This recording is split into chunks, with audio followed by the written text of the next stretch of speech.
It's time for Twig. This week in Google, Jeff and Stacey are here. We've got lots to talk about. Stacey has been keeping an eye on Amazon reInvent. The conference is going on right now. Amazon made dozens of new product announcements. We'll break many of them down for you in the next few minutes. Google Fi opens up to other handsets. And towards the end, maybe the most important story of the year. It involves gene editing. It's all coming up next on Twig. Netcasts you love. From people you trust. This is Twig. This is Twig, This Week in Google, episode 484, recorded Wednesday, November 28th, 2018. We're all post-natal now. This Week in Google is brought to you by WordPress. Reach more customers when you build your business website on WordPress.com. Plans start at just $4 a month. Get 15% off any new plan at WordPress.com/twig. And by Privacy.com. Stop using the same card number everywhere. Use Privacy virtual cards and get a $5 credit off your first purchase. Learn more and sign up in under a minute with your debit or checking account at Privacy.com/twig. And by CuriosityStream, a subscription streaming service that offers 2,000 documentaries and nonfiction titles from some of the world's best filmmakers, including exclusive originals. Visit CuriosityStream.com/twit and use the code TWIT to get 1 month free.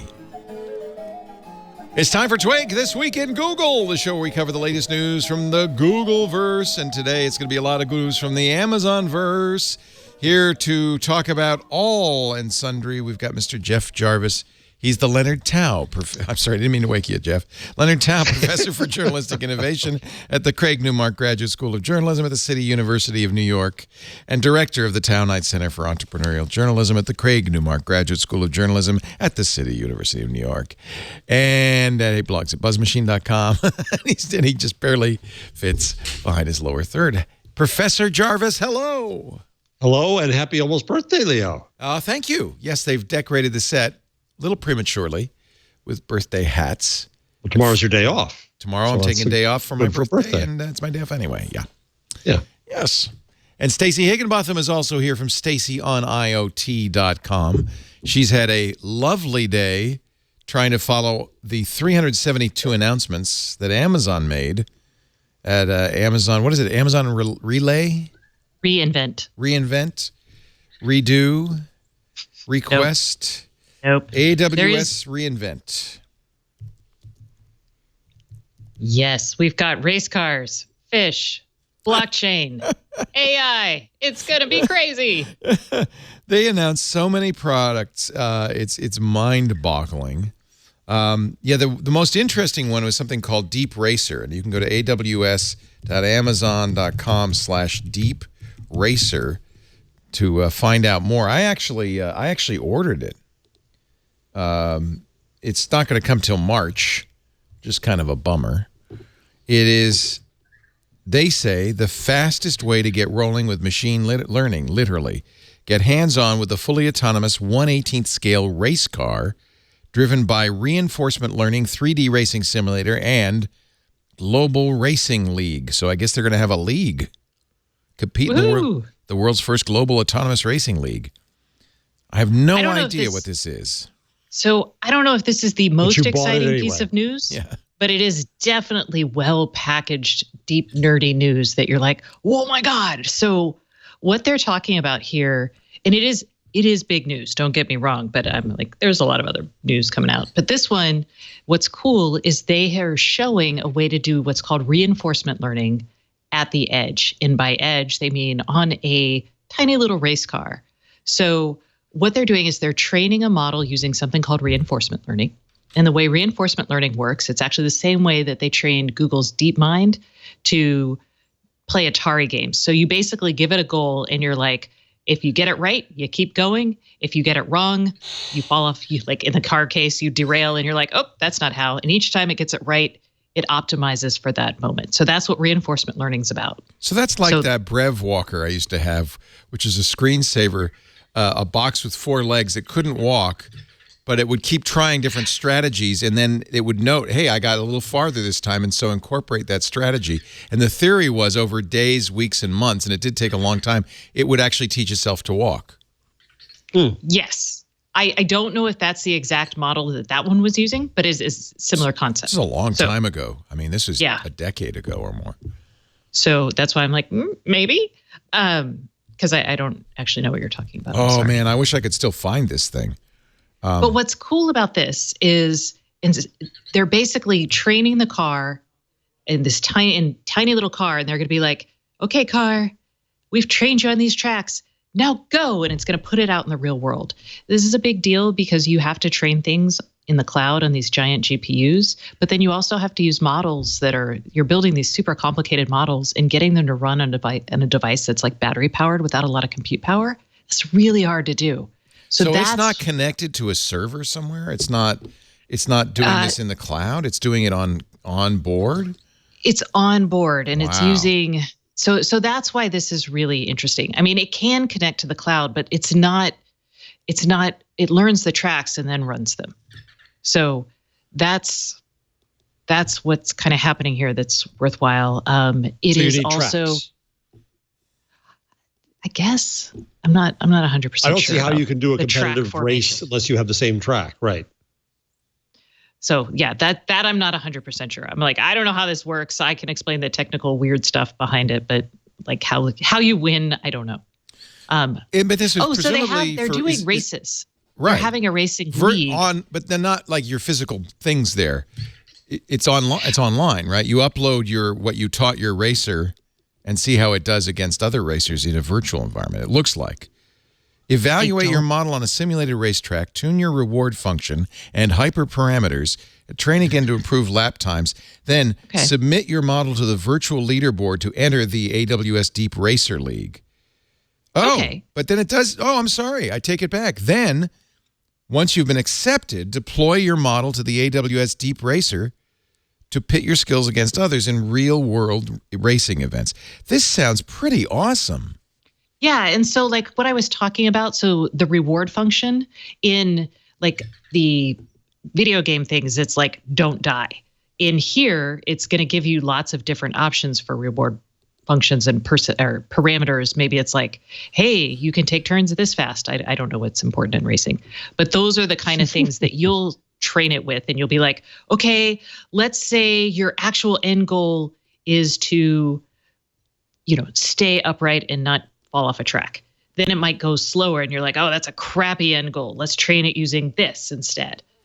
This is really simplistic. I'm just trying to keep it light and happy. I hate to be a Scrooge McKilljoy, but doesn't it just go round and round and round and around? What's to learn? No, there's probably, I mean, if it's a simulate, there's 20 different races. I'm assuming they're going to be kind of like the racetracks, like if you do Formula One, how each track is different. Yeah, you won't know what the track is ahead of time. You're training it to enter an unknown situation and navigate it. Oh.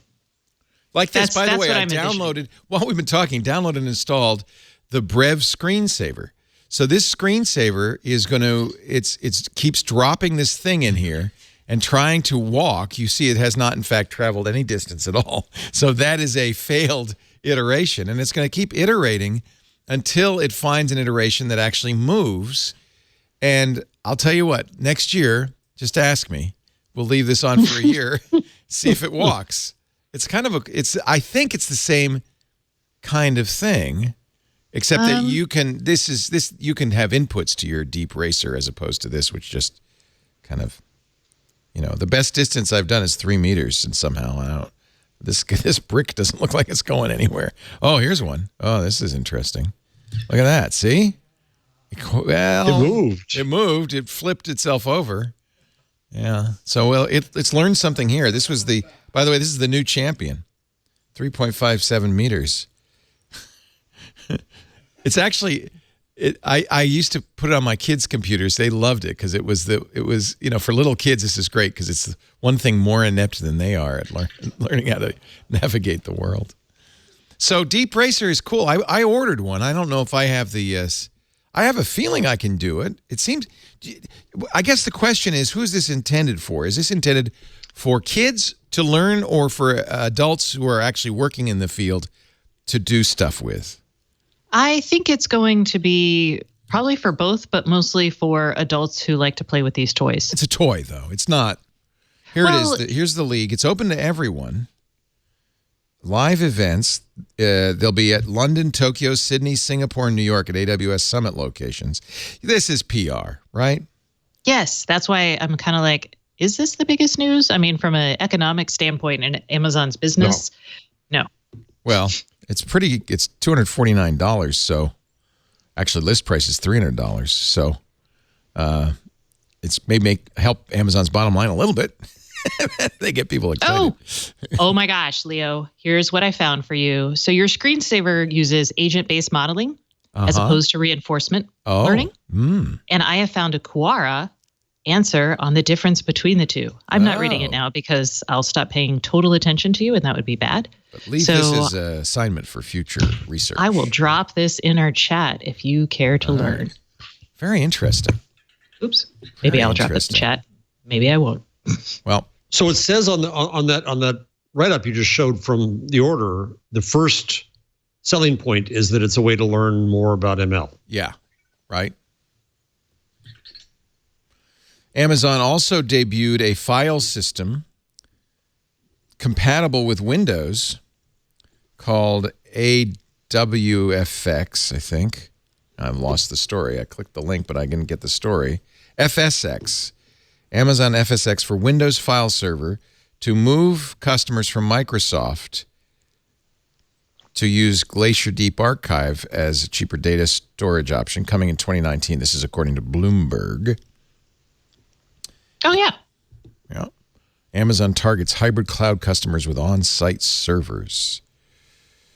So if we're talking about big themes from AWS, not just cool, like tiny announcements, there I think were 2 or 3 that I thought were worthwhile. And I don't know if you want to talk about this, Please. But one is hybrid cloud. It is the recognition that Amazon has all of these enterprise customers who want to have their own stuff running on their own data centers. So there's a bunch of news around getting stuff to run together between their cloud and Amazon's cloud.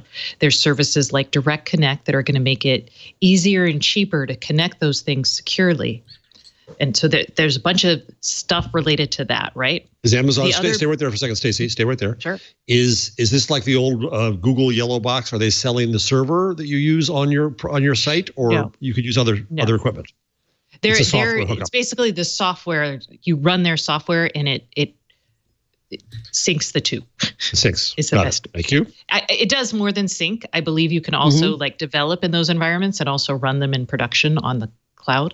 Like there are lots of elements to this, but we'll just call it the ability to do it and keep it synced between places and to run it in both places and to develop in both places is kind of how you should think about it. It reminds me of going back to the original like Netscape server days. It is a pendulum that swings back. Yes. Okay, so that was one. Sorry, thank you. Sure. Is IoT. They did a bunch of big announcements around IoT. And we should think about this IoT for industrial and enterprise customers. So they did more security for Greengrass, which is an IoT product that sits at the edge. And these all kind of fall also sort of into hybrid cloud, if we want to think about it that way, because they're also designed to run at the edge on someone's premise and in the cloud. Oh, you can't see my other hand where I'm doing my edge and cloud. Okay. And so they did a security thing with Greengrass. They did a couple like sensor analysis and pulling in sensor information. And I can't remember what those are called. Hold on. It's like, I've got like 6 Amazon screen tabs open. I'm like, I can't find that one. It's like Insight, IoT Insight. They also today announced a super fast time series database, which is really big in the industrial world because like that's where you're sending all this like, I'm at this and this is my temperature at this time, temperature, time, or just basic state, time. And there are 2 news announcements related to that. And then they had their satellite service, which I feel is kind of an IoT thing. And that is a weird thing because it's how big is the market for satellite? We don't know. That's what's interesting here. It implies this is a large market. This is software services for people who run satellites, right? Well, so basically it lets you, if you're interested in satellite connectivity, it lets Amazon run that instead of you, which could be like an opening up of the market because beforehand you had to build your own satellite station. So think of like a smaller version of Contact, like the lab that Jodie Foster lives in the movie Contact. So instead of doing that, you just buy it from Amazon, which means you could use satellite as a backup for maybe cellular in your connected car that you always want to be able to connect. It's a platform for people who want to use this kind of connectivity, not for people who launch satellites. In fact, it's called AWS Ground. He'll do that. Bezos will do that for you too, but just wait a little bit. Apparently, it's called AWS Ground Iridium. Station. And this is what Iridium has ended up doing. All right. Yes. It's a network of 12 satellite facilities around the world. And so the ground station, basically it's a service. It's satellite as a service. Jeez. Yeah. Wow. Have we ever had the head of AWS, the CTO of Amazon on one of your shows? We should get him. Werner? Werner Vogels. Amazon, Werner Vogels. Werner doesn't do a lot of stuff anymore. They don't. So Werner is the sweetest, nicest, funniest man you will ever hang out with. But he is also very prone to talking out of school. So he doesn't, you don't see him in a lot of places. I've been with him in conferences in his homeland. Yes. And in different language, I guess it's okay. A delightful person. Wonderful. Absolutely. What big bear of a man. Yeah, he's wonderful. But they put Matt Wood and Andrew Jassy are the people that they tend to put out into the world nowadays. And you should. They're great to talk to. They're both very smart and good to talk to. So AWS Ground Station would remove the capital costs of building ground station networks off satellite operations. They've partnered with a number of companies, including Spire, which is a company that launches CubeSat, little tiny satellites. They have 60 of them in orbit. With multiple sensors, they track ships and airplanes, gather atmospheric data to forecast weather. Spire says, that's just an offshoot of our real business, which is analytics, but we had to put the satellites up. The Spire guy said the same way we rent compute capacity on Amazon due to need, we'll now be able to rent ground station capacity to suck data from our satellites on demand. So I guess it is. It is for people who have satellites up there. They are working with Iridium as well. So think about it this way. So if you know the difference between I'm just going to do it. IaaS, infrastructure as a service, versus platforms as a service, and versus software as a service. So I just went up a stack there. Amazon with AWS has the infrastructure as a service, plus they have platforms as a service as well. Salesforce is a software as a service. What Amazon is doing, the satellite providers are going to be the infrastructure. So the servers are equal to satellites in this example. And then Amazon with ground station is going to be this PaaS layer that would be like a Heroku or pick another PaaS layer in Amazon that I can't think of right now. It makes you wonder why they don't launch satellites and do the whole stack. Well, there's a bunch of junk up there in space already. Yeah, we don't need more.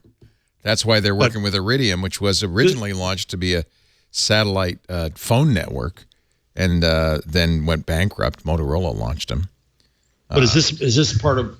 So they're going to. Is this Bezos' bigger picture with having a rocket company? Well, but wait a minute. No, I think it's the other way around. I think this is Bezos. Really, all Amazon is infrastructure as a service. Initially it was selling stuff, but the infrastructure is, half the stuff Amazon sells on its website is not sold by Amazon. They are fulfillment as a service. It is infrastructure as a service. That's why they have trucks. That's why they have planes. That's the way how they have warehouses. In addition to all of those, they also have satellite ground stations. I guess that's enough of a business that they want to set that up. All I'm saying is that the Bezos has Blue rockets. Origin. Is he gonna? Yeah.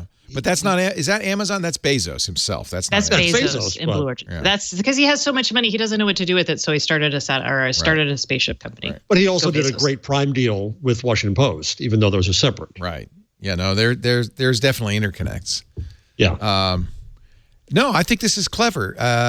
maybe this is a better insight into what Jeff Bezos' actual ambition is just to say infrastructure as a service. I think that's an interesting play.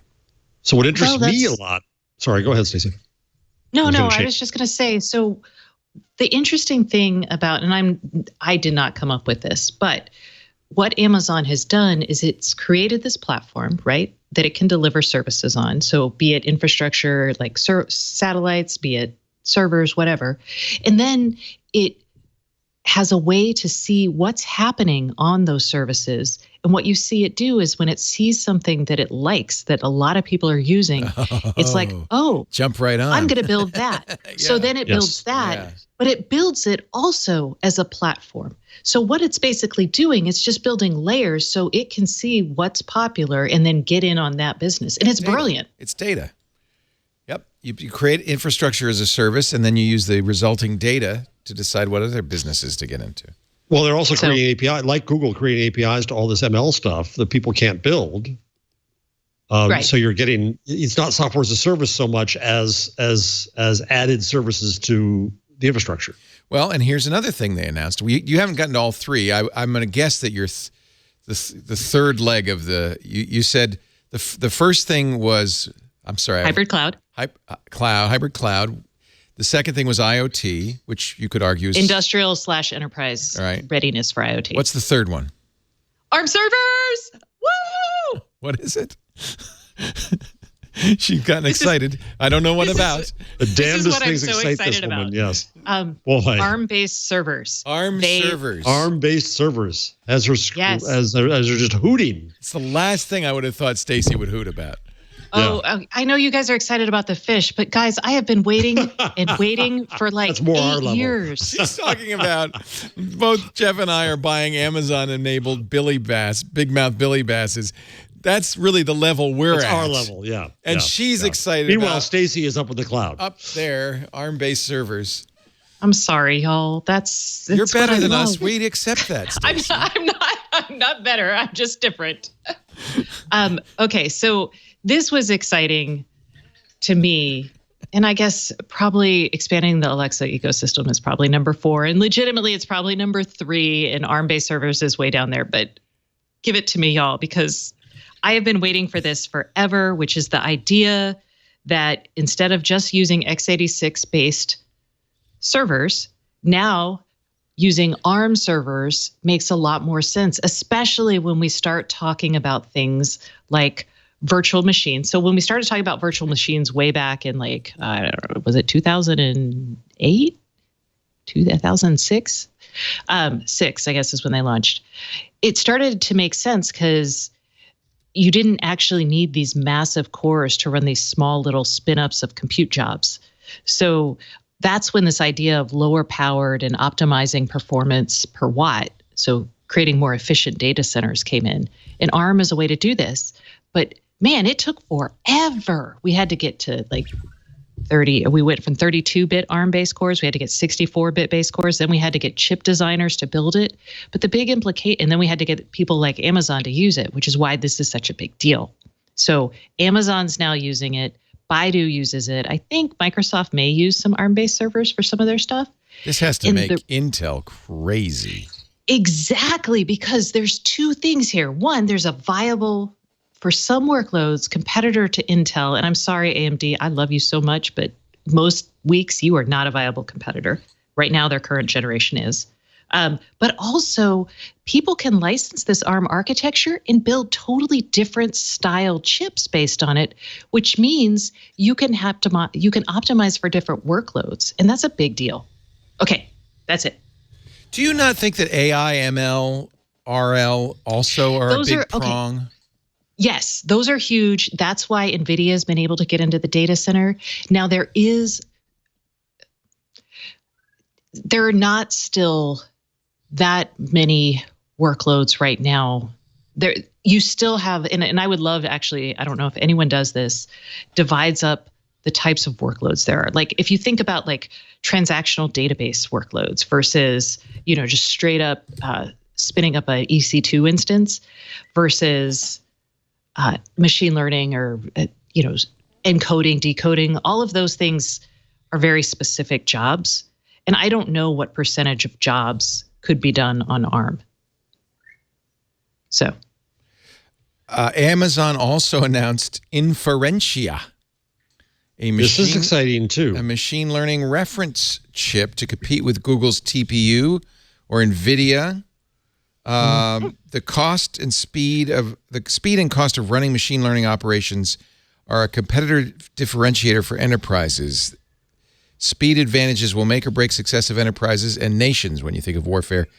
This speed can only be achieved with custom hardware, and Inferentia is AWS's first step to get into this game. That's Holger Mueller, who's an analyst with Constellation Research, talking to TechCrunch.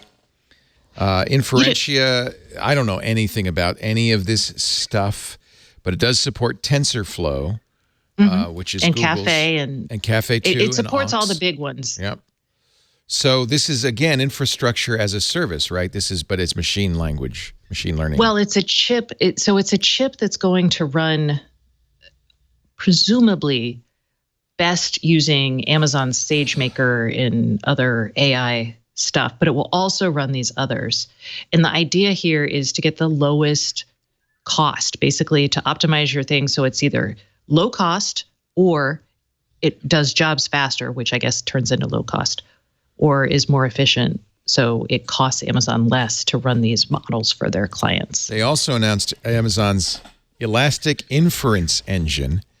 If they really had said something like Elastic Inference Engine Open, they could have called it EIEIO, which would have been, I think, better. But they missed a bet on that one. But the Elastic Inference Engine... Something the fish would be fun saying. lets users attach GPU-powered inference acceleration to any EC2 instance to reduce deep learning costs by 75%. So a lot of deep learning AI stuff in here. The other thing that excites me in media is Amazon personalization, Amazon Personalize. What's that? So that makes their personalization services available as a service. Their personalization services are not like blowing me out of the water. Is that where they say people like you also bought the Big Mac Billy Bass? Yeah, but imagine, I've been arguing for media people to be doing this for years. And we don't, because we think that everybody wants the same one product we make. Personalization across recommendations of all sorts. It's a recommendation engine. And there's huge opportunity around recommendation. If you do it right. Nobody's been able to do it. If you do it right. And Stacey has a point that Amazon's personalization, surprisingly, given all the data they have, is not the best. In fact, they got rid. I'm still pissed at them. About 6 months ago, they got rid of the personalized recommendations for me, and now it's all mixed into everything they do, and it's not as good. Before, it was much more straightforward. Here's what we're recommending to you. Here's why. And I could have an impact on that. And I missed that. Nonetheless, personalization as a service isn't done well most of anywhere. Now, the issue is, where does the data come from? Is it GDPR compliant? Do you have permission to do this? The way they describe it, you provide the data. They're just providing the hardware. Right. They're providing the hardware and the ML. Yeah. That backs it up, which is you create a schema describing your data set. You create a data set group for building the model. You send the data to Personalize. It then creates a solution and a campaign. Here's Amazon Polly explaining. Do we know about Polly? Yes, Polly's been there forever. From last year. It's been out for a while. Yeah. Well, what is? Let me play this. I don't know. It to read this stuff. Listen. Yeah. Amazon Personalize, real-time personalization and recommendation for everyone. It sounds a little bit like Machine you. I think you're definitely replaced. Offers a wide range of exciting topics to work on. He's not as happy as it's just announcer voice. That's all it is. Yes. I can do that too. Amazon Personalize, but I can't do it as cheaply as Polly. Yeah, exactly. I expected Polly to have a female voice. I must confess. Well, go to Polly. Go to that link on Polly. Yeah. Here, you want Joanna? Hello. Do you speak a foreign language? No. One language is never enough. Never. Thanks.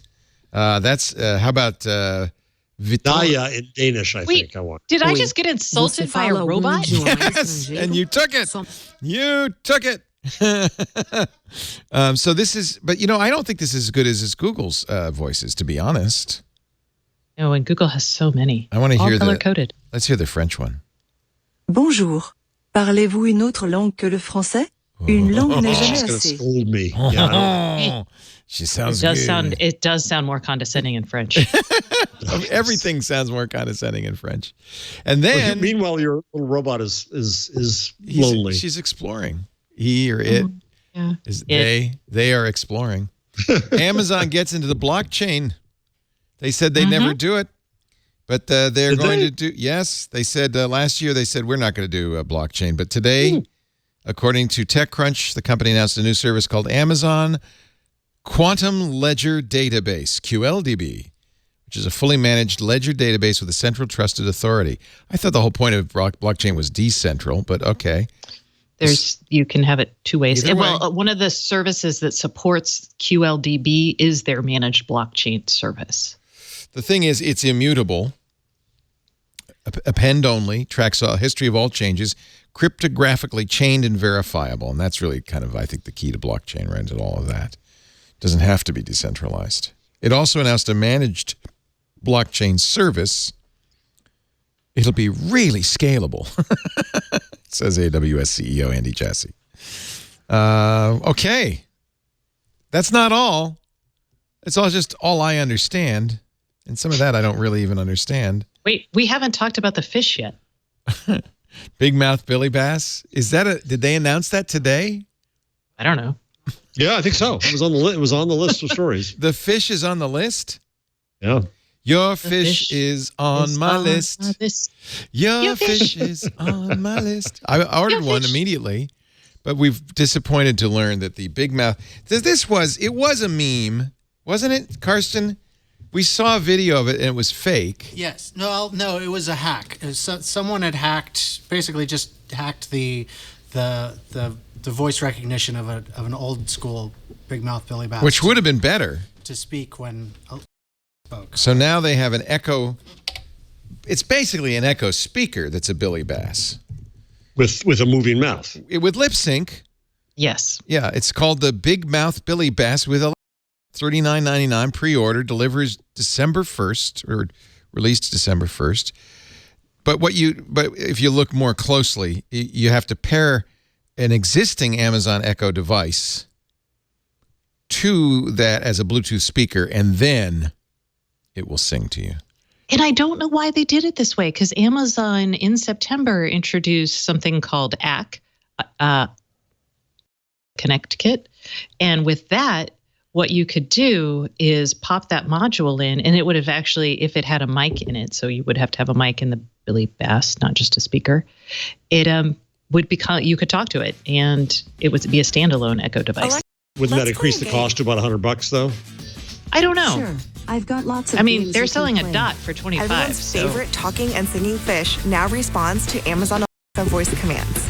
Just pair Big Mouth Billy Bass with your preferred device in the Amazon Echo family and let the fun begin.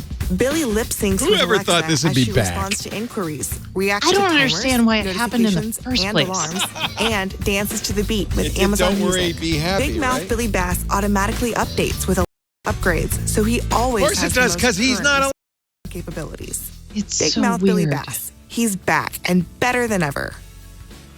Where'd he go? Where'd he go? They stopped Back? making him. It was a fad, Jeff. Oh. Were you giving you these could only every find year? him at the So next we're going to clearance have aisle. the Pet Rock with. Yeah, well, let's start thinking. You could have I have one of those. those speak and spells with. You could have one of the pull string dollies with. You could just go on and on and on. Teddy Ruxpin will be back next Teddy year. Ruxpin. Yeah, that's right. Hello. So the Billy Bass, you're right. So this thing uses something called a gadgets, and it's the gadget kit. And basically it turns any sort of thing, it gives it the ability to talk to and recognize, like do notifications and help you with anything that you can tie to Alexa. So that's, if you want to build your own. That's now what. you can. So you could take a Big Mouth Billy Bass and put a Raspberry Pi behind it or something, and have it and put the Amazon Echo voice services on it, and then it would just right. I don't know how the lip sync. Or something cheap, but I don't know how the lip sync works. So Arduino will work with the Amazon voice services kit. Gadget? Yeah, not the gadget kit. So the gadget kit is different than Connect Kit. Connect Kit is just the Wi-Fi and a link back to the IoT Core Hub, whatever Amazon calls their IoT service. How do you get the lip sync to work? I don't know. I can only go so far, Leo. You can only do so much. It's time for you guys to do some heavy lifting. All right, we're going to take a break, and then I'll do some heavy lifting. Poor Is there Stacey. Google news to talk about? Yeah. Have we covered, is there anything else that the Amazon reInvent announced that we have missed? Probably. Oh, yes, but for sure. For sure. But nothing else that we have to know about today. No, because you guys gave me my ARM servers, so thank y'all. ARM servers. You're welcome. And that'll be ARM servers on AWS, so you could use ARM. Yes. Yeah, okay. Oh, wait, I lied to you. Amazon, do you care about their Cyber Monday press release that was basically we sold a butt ton of devices? We're going to get to that. I don't consider that reInvent news. That's just general Amazon we have. Oh, that's that other line of business they have. Yeah, that other thing we do, selling stuff. Remember that? And we'll talk about the Day One Fund and the Black Friday protest. There's other Amazon news, that's for sure. But take a deep breath. I want to talk about WordPress, which is blogging as a service. Blast. Actually, it's the best way. I think blogging is a small fraction of what you can do with WordPress.com. That's what I do with it and have done for more than a decade. But WordPress.com really is about making a website that reflects your company's brand, your aesthetic, a place for teenagers to put their best work so that when people Google their name, their WordPress.com site shows up, not that video that their enemy shot of them in the back rooms at the school smoking cigarettes or whatever. You want to control your reputation on the web, whether you're a teenager, an adult, or a business.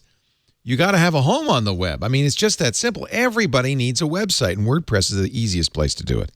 I have to say, WordPress.com takes care of all the boring stuff, the hosting, the security, the software updates. You focus on what you do best, your stuff, your content.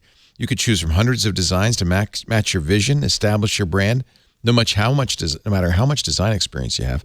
At WordPress.com, it's my home on the net. You can have a Facebook page. You can have an Instagram account. You can have a Twitter account. But you don't own any of those. You own your WordPress site. You upload images, video, and audio to the WordPress site. Ever since I closed my social media, that's where I put all my stuff. And, unlike posting it on somebody else's site, you never lose control of it. You can export content to and import to your WordPress site, export from it. It's your site. It's your home. It's your content. You own it. That's so important to me. Everybody at least has to have a website. If a baby's born, you've got friends in the family friends or family who just had a baby, get them a WordPress site with the baby's name, set that up. That's something that kid will grow up with, and 20 years from now will take over, and that will have been their thing, their site. What a great gift that would be. Grow your audience. If you're a business, you'll reach new customers, built-in search engine optimization, so you show up at the top of Google, social media features, so your customers, your readers can share your content, your business on their Facebook site, on their Twitter page, on their Instagram. Marketing tools that'll help you grow. And with the WordPress app, I love the WordPress app, iOS or Android. Actually, it's on desktops too. You can manage your site on the go. I used it to post as I was traveling around Europe, but I also used it to approve comments, check viewer stats, things like that. Of course, the best part about WordPress is 24/7 support. It's there when you need it, and a price that is right.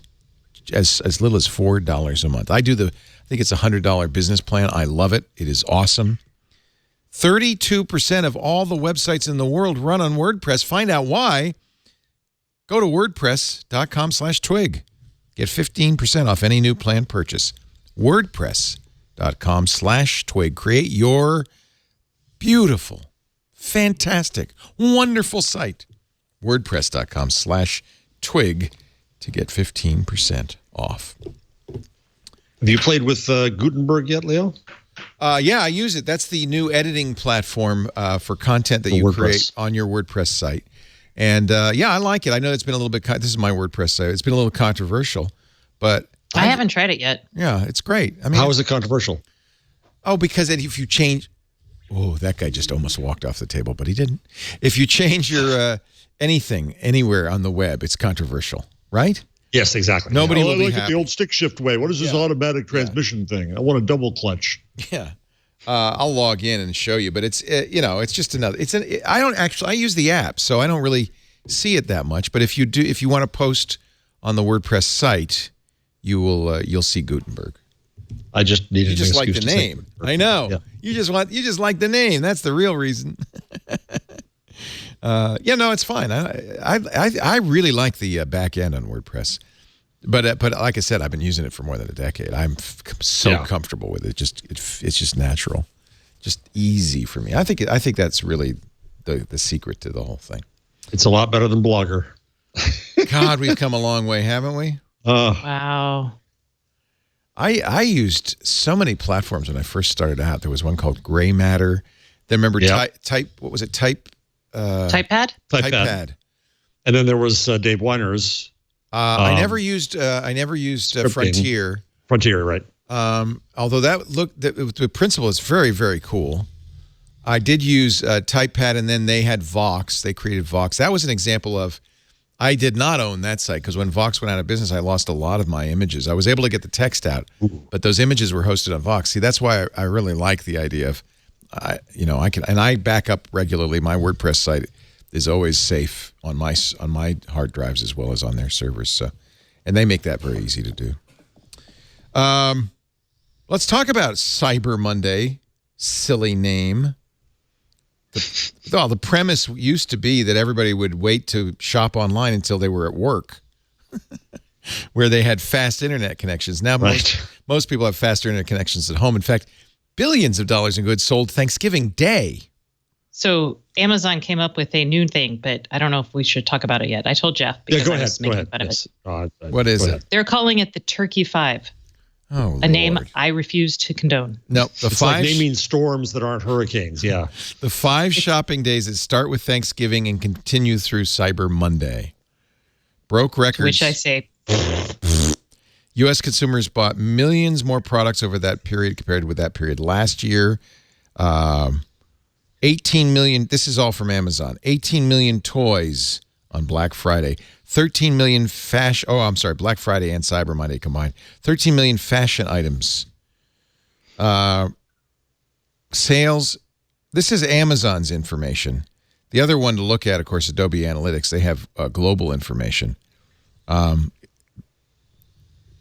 shopping event, Cyber Monday, for Amazon anyway, was the biggest shopping day in the company's history. They sold more stuff Monday than they did on Black Friday or even on Prime Day. I wonder how that compares to Alibaba or Baidu on Singles Day. And I wish that, their press releases are just pointless in the sense that there's no real data to be had there. But if I could find out, that's the question I have. I think we could probably find out. Let's see. According to Adobe, Cyber Monday sales were 7.9 billion online. That is, I think, a fraction of Singles Day. Yeah, 30 billion on Singles Day for Alibaba.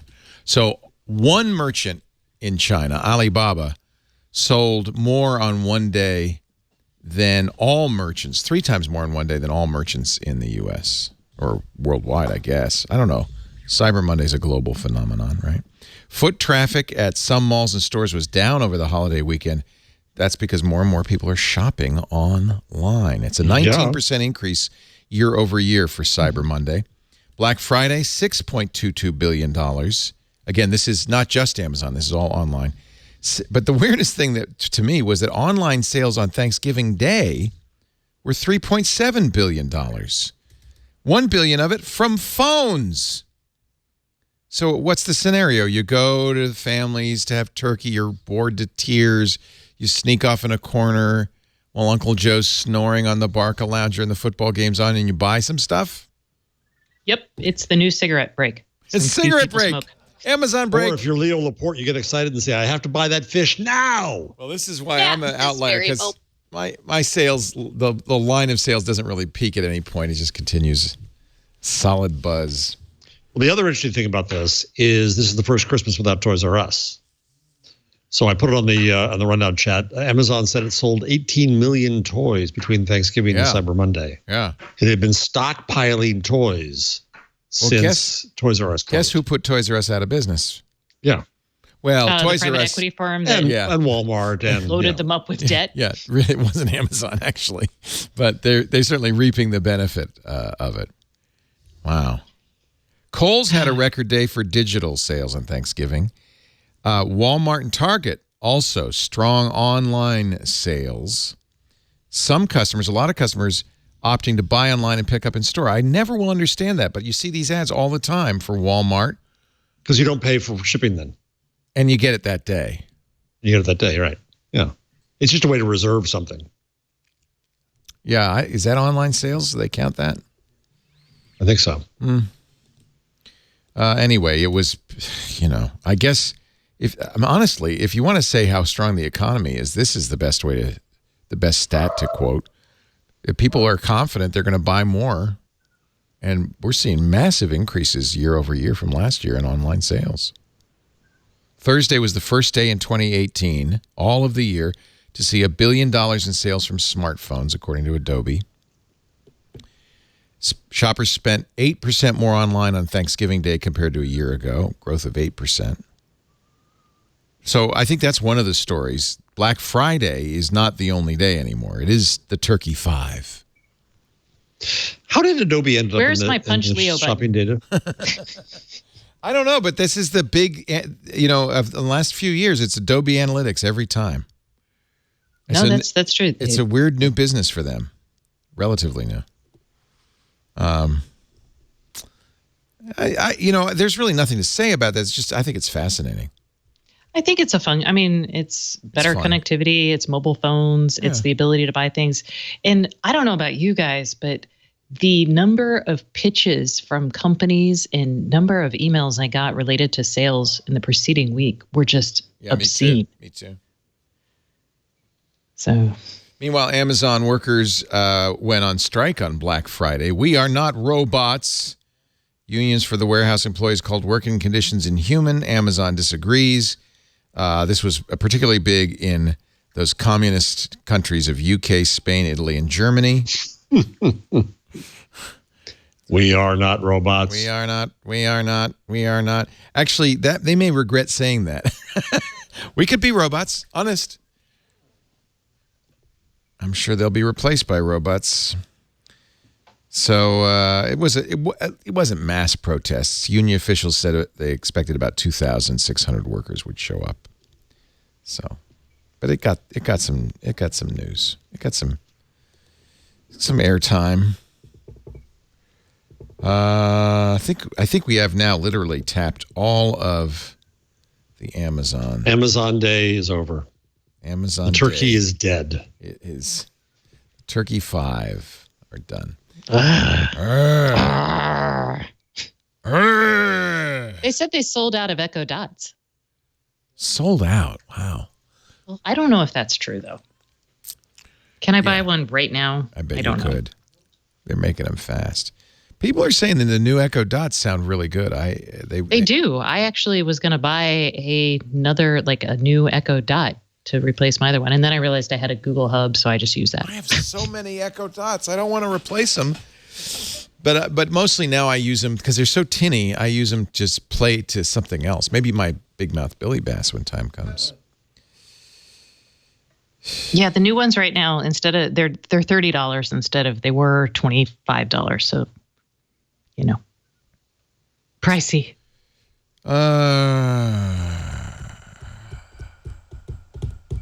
Are we done with Amazon?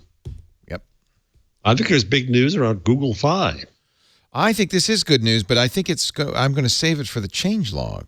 Sorry about that. Okay, never mind. No, that's okay. But no. We step on your stuff all the time. No. The changelog is a little bit sparse today, so yeah, I need everything I can get. I need all the changes I can get. We talked about this on This Week in Tech on Sunday, but I haven't brought it up to you guys, and I don't know what you think about it. Washington, according to the Wall Street Journal, and they don't say who in Washington, the U.S. government So this could be intelligence agencies. It could be the White House. It could be the Commerce Department. I don't know.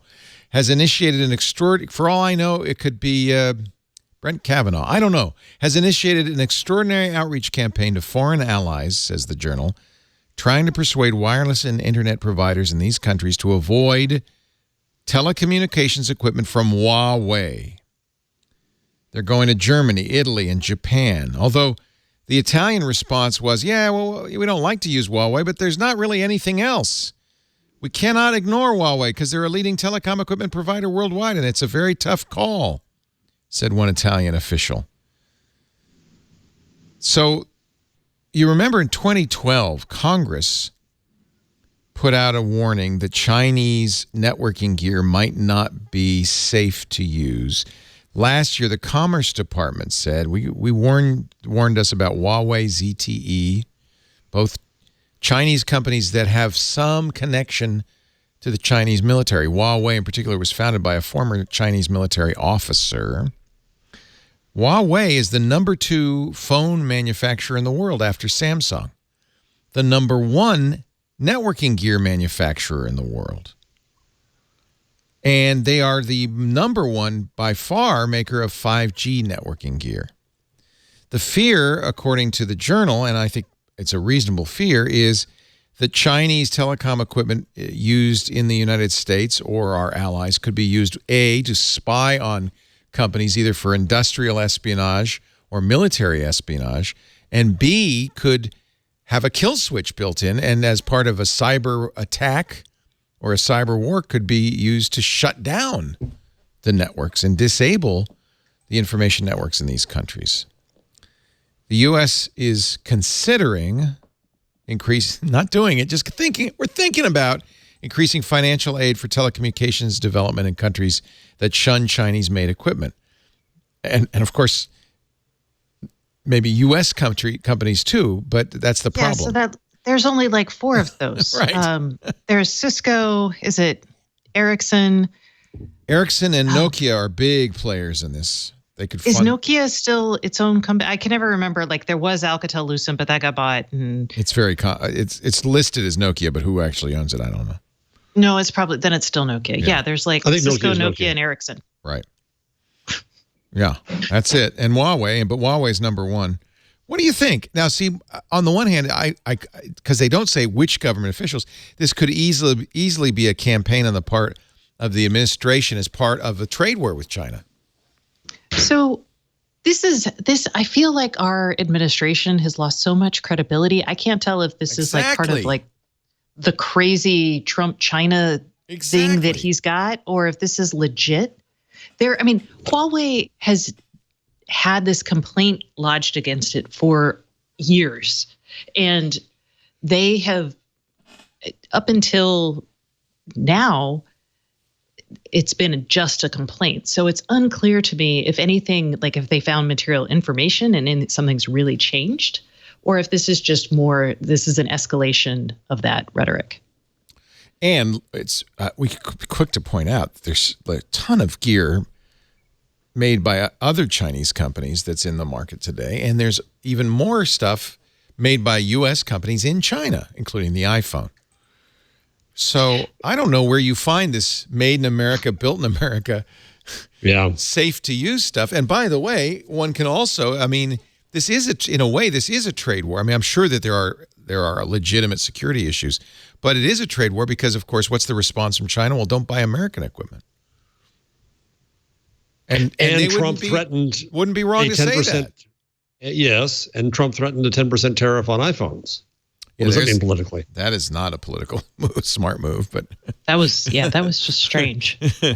I think part of the problem in that case is that the president doesn't really understand that tariffs don't taxes. They don't mean money in the pocket of the consumer. They mean money out of the pocket of consumers. I don't think he understands that, but that's neither here nor there. We could spend the whole show trying to figure out what Trump does and does not understand. Yeah, I'm like, let's not. Yeah. Well, I mean, I've seen a number of statements from the administration, not just the president, but others in the administration that really imply they don't get it. That, a tariff, that balances our trade. We take that money and now we have a trade balance. No, that's not how it works. Economics is hard. They call it the dismal science for a reason. But he said today he has a better gut than brain. I'll go you. If you've seen the junk food he eats, I will grant you that. So it's unfortunate because you're right. We live in an age where there actually probably are legitimate security threats. There's certainly a reason to worry. Yeah. Or there's a reason to investigate. Let me rephrase that. But there's some doubt cast on this because of the political environment. Yes. I mean, maybe they really did find something, and that would be really worth knowing. Right. But that's I think what needs to go. If you're going to talk about if you're going to castigate Bloomberg for its super micro story, this is even more so. I'd love to see the evidence. And I do think that if Huawei were doing this, that there would be some physical or software evidence. Yeah, you would have to see it in the code. Yeah. I mean, when Verizon and AT&T buy this gear, they test the heck out of it. And they test the heck out of it with the vendors. So, like, I've been inside test facilities for these guys. And this is like years-long efforts. And I feel like, especially a company like AT&T, which is like right next to the U.S. government and cozy, they're not going to screw this over. I don't actually know if they're using Huawei equipment, though. So they likely are. Australia has banned Huawei and ZTE from its 5G networks. In October, UK authorities say they were reviewing the makeup of its telecom equipment. New Zealand has blocked Huawei imports over a significant security risk. So it's my guess there is a smoking gun. I feel, this is why I don't ever like to talk to PR people. I met and talked to for some time the VP of Public Relations for Huawei Devices US. Oh, Bill. No, it's a woman. Oh, okay. It used to be a man. Bill's corporate, I think. Oh, okay. She's Huawei Devices US. So anyway, she said, I felt bad because I had a P20, which is a really nice phone, and then she had the brand new Huawei Mate 20, which is the most beautiful phone you've ever seen. Really an amazing phone, which you can't get in the U.S. The only country in the world you can't get either of these because, and you probably remember this last year at CES, Verizon and AT&T pre-announced they were going to carry these phones. Then were told by the U.S. government it would be a bad idea. They pulled it. And you remember the Huawei guy coming on stage at CES being livid because it basically destroyed their plans to sell the phone in the U.S. She told me, we just don't want to spend marketing money in the U.S. selling something if it doesn't have a carrier contract because that's how phones are sold in the U.S. Without a carrier relationship, you're just not going to sell it. So they yanked the phone, but they still sell their laptop. Their Huawei MateBook laptop is a gorgeous laptop, a really nice laptop. I was playing with it for a while. So right after that, or soon after that, January 16th, 2018, there's a Reuters story by a different reporter, almost the same headline, except this one cites 2 congressional aides. So knowing that that's the source, that feels much more politically motivated. Right. Although they cite national security concerns, but well, it's completely legitimate. It's also if that's the case, it's a challenge to come up with something that doesn't have a national security concern because we don't make this stuff here in the U.S. very much anymore. I guess you could trust the Swedish company Ericsson and the Finnish company Ericsson and the Swedish company. No, wait a minute. Nokia. Nokia's Finnish. Nokia's Finnish, and so is Ericsson is Swedish. Oh, it's Swedish now? Okay. It's based in Stockholm, isn't it? Yeah. I think so, yes. It used to be an Espoo. I thought. No, that was Nokia. That was Nokia? Okay. Nokia is headquartered in Espoo. So. Sorry. Never second guess Stacey Higginbotham. No. I remember having to write Espoo-based Nokia when I was writing about handsets for the 20 seconds that I wrote about handsets.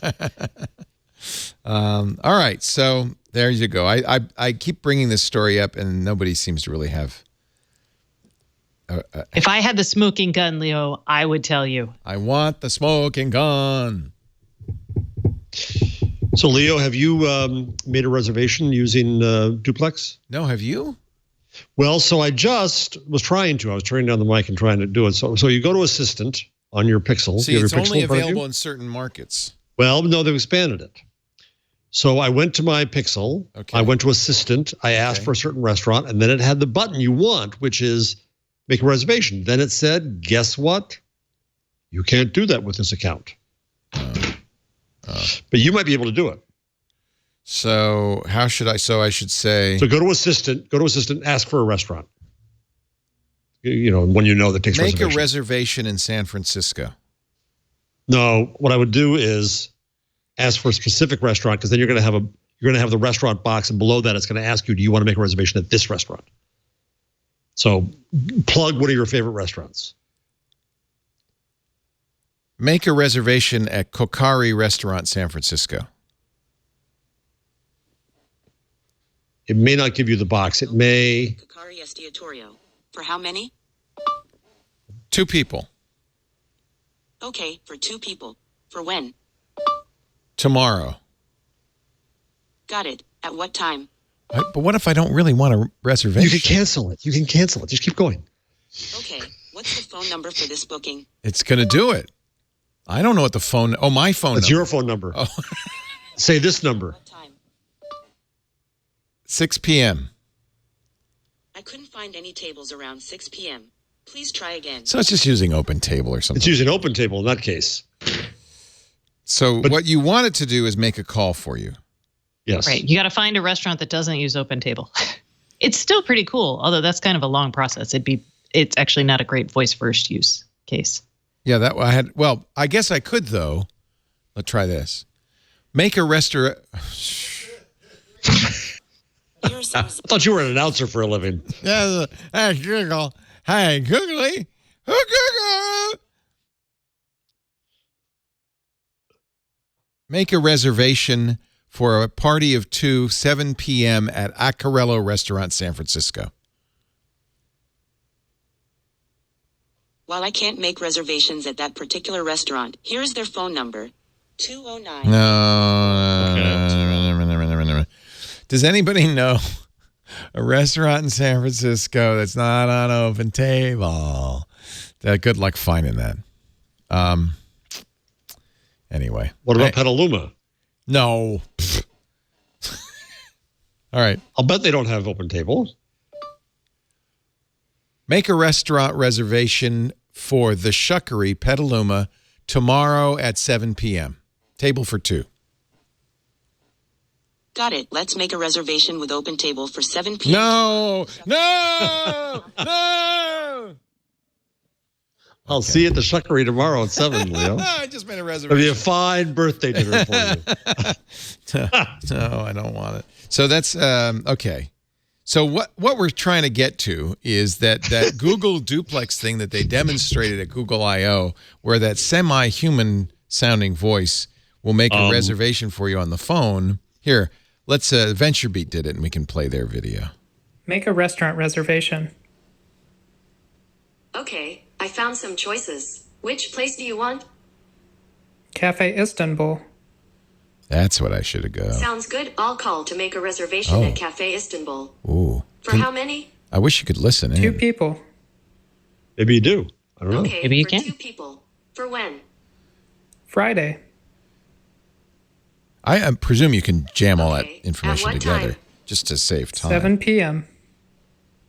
Sounds good. More for fun 7 to- p.m. on Friday. Just in case that's not available, Ooh. can I try between 7 p.m. and 8 p.m.? Yes. Got it. For 7 p.m. to 8 p.m. I have a phone number here ending in 8321. Can I use that to book the reservation?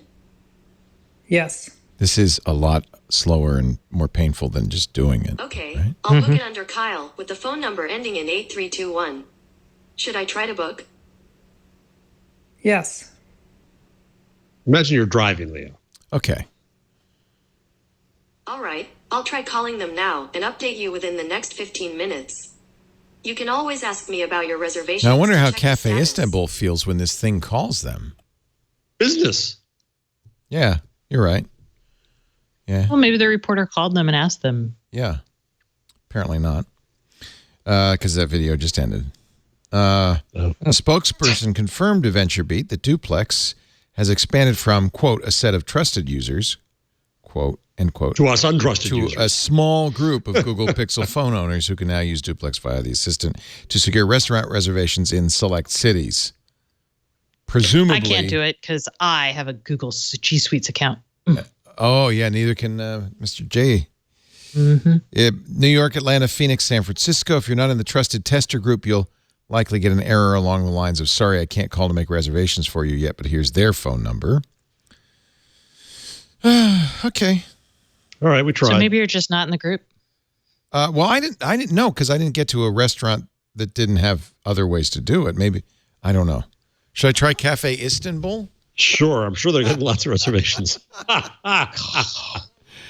Make a reservation for Cafe Istanbul tomorrow night, 7 p.m., party of 2. Here it is, Kitchen Istanbul. That's all they gave me. Here it is. Maybe I'm not. Do you have someplace closer to you called Kitchen Istanbul? I don't even know. Than Cafe Istanbul? I don't know where this is. How many Turkish restaurants are there out there? Istanbul was Constantinople. Oh, it's called Kitchen Istanbul. No, that's it's in San Francisco. Maybe it's not Cafe Istanbul. Wait, it says Cafe Istanbul is closed, like permanently. I give up. It's a ghost restaurant, and they're making calls to it from a ghost. All right, let's take a break. I want to do the change log. I can't hold it any longer, my friends.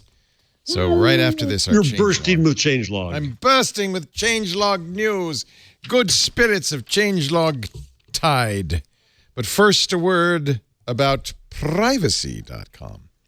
I love to use privacy. In fact, I'm going back now through previous charges online and replacing my regular credit card on those systems with a privacy card. And I'll tell you why. Privacy is the only card I use online. It's free, used by 400,000 users. And what it is, it's a credit card. It's a Visa card, but it's tied to your debit or checking account. But here's the best part. Once you use a privacy card at any individual merchants, it's locked to that merchant. No one else can use that card. So if that card is stolen, no big deal. If the number is exfiltrated, as it were, and we know breaches happen, no big deal. Nobody else can use it. You can when you create. In fact, let me create a new card just to show you the process. It's really easy. You can nickname the card. I'm going to make this be for a. Let's see. Who do I want to replace? Oh, I know what I need to do. I think my subscription for the Wall Street Journal ran out. So Wall Street Journal. So you nickname the card. It will suggest a logo if it's something that it knows, but it doesn't have. You don't have to have a logo. Who cares? You can set a spend limit, so I know that subscription is not going to cost me more than $100 a month, or I could say per charge, or I could say per year, or total. So you could say, you know what, this is going to be used, and it's going to be used once for $100 and never again, or there's no limit at all. There is a single use button if you want to click that. It'll also say it can only be used once for this amount. And then you create a card. Now, I am going to show you this card because you can't use it. Ha, ha, ha, ha, ha. Actually, I better kill that card right now. So there's a number. By the way, I love this part. It gives you a expiration date that's 5 years in the future, which is great. So you don't have to worry about it for 5 years. But here's the best part. I'm going to trash this card right now. Watch. So don't try to use it. That's gone. So that card you saw, it's gone. This is the one I created last time, unnamed burner.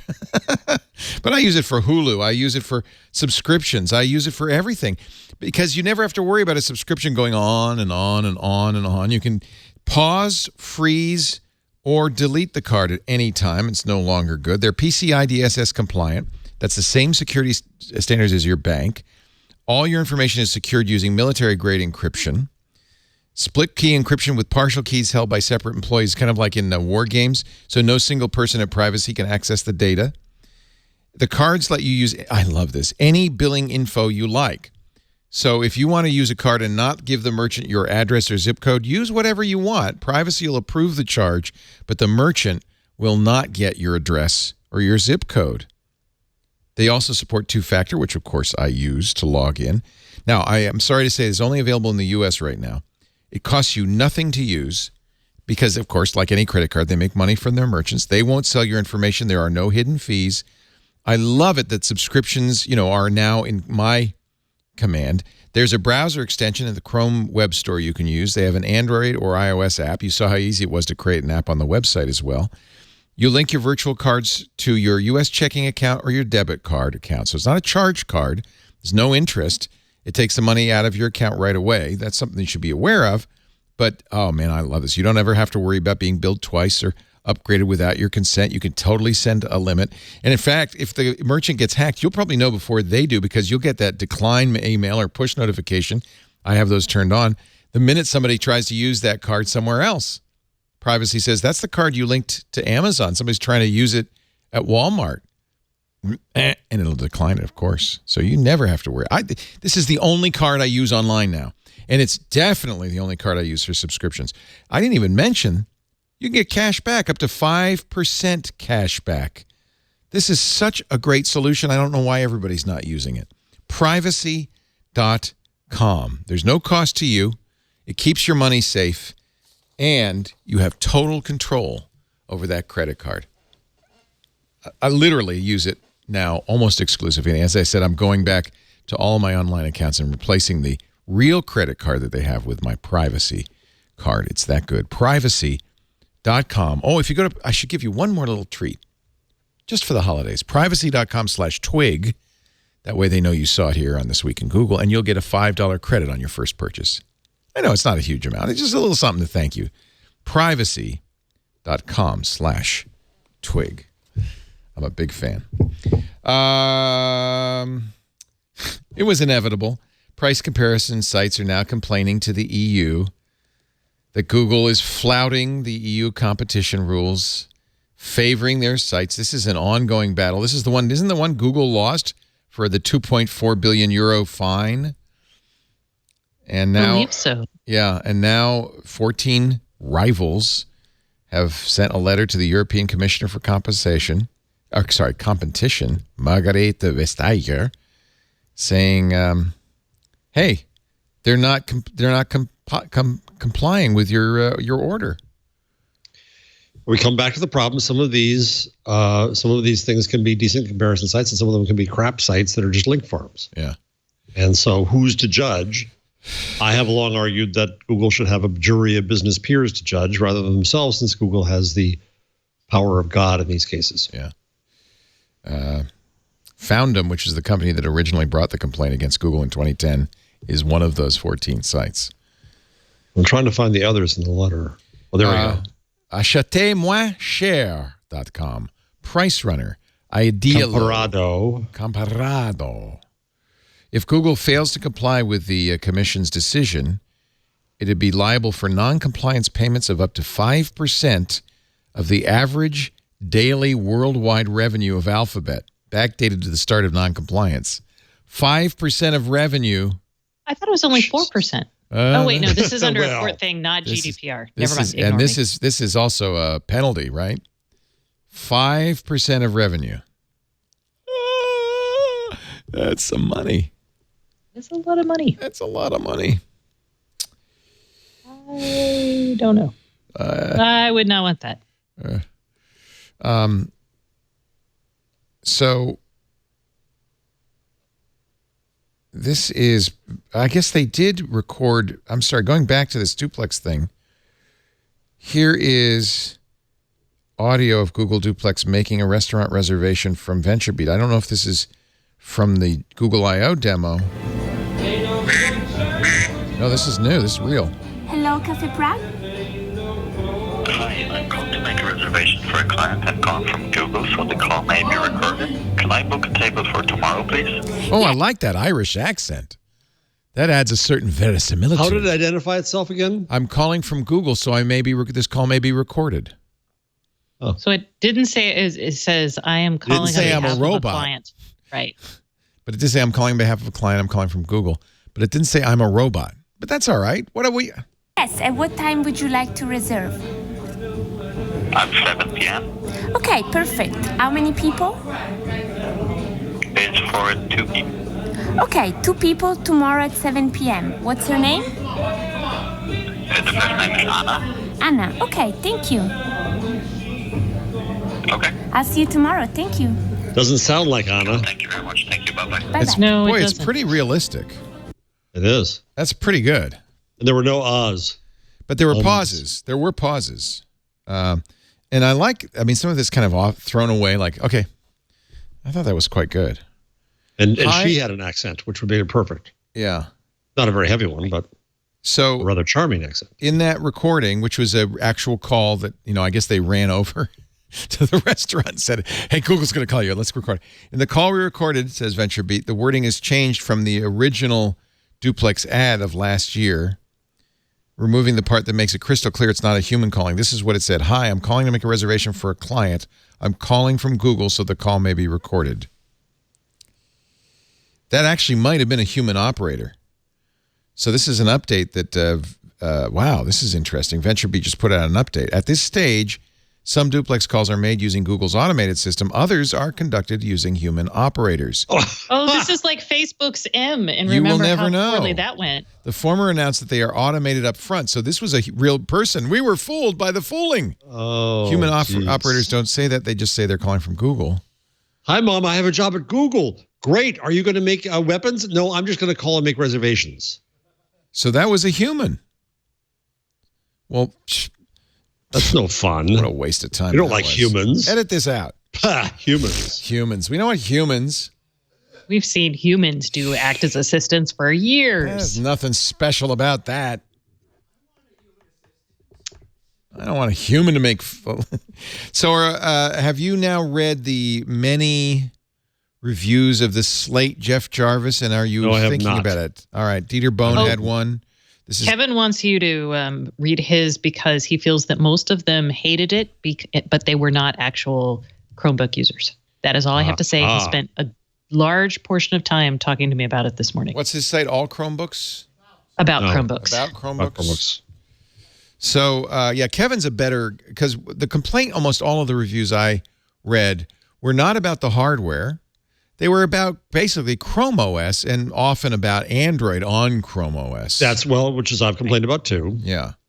And you can't blame them. Pixel Slate and Pixel Slate Keyboard Review, portability and productivity at a premium price. Kevin Toffel writing in aboutchromebooks.com.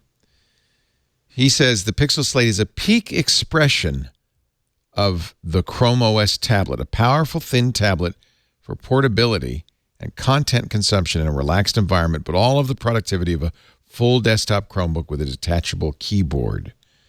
He said there's a price to pay for premium design and performance. Yeah, literally.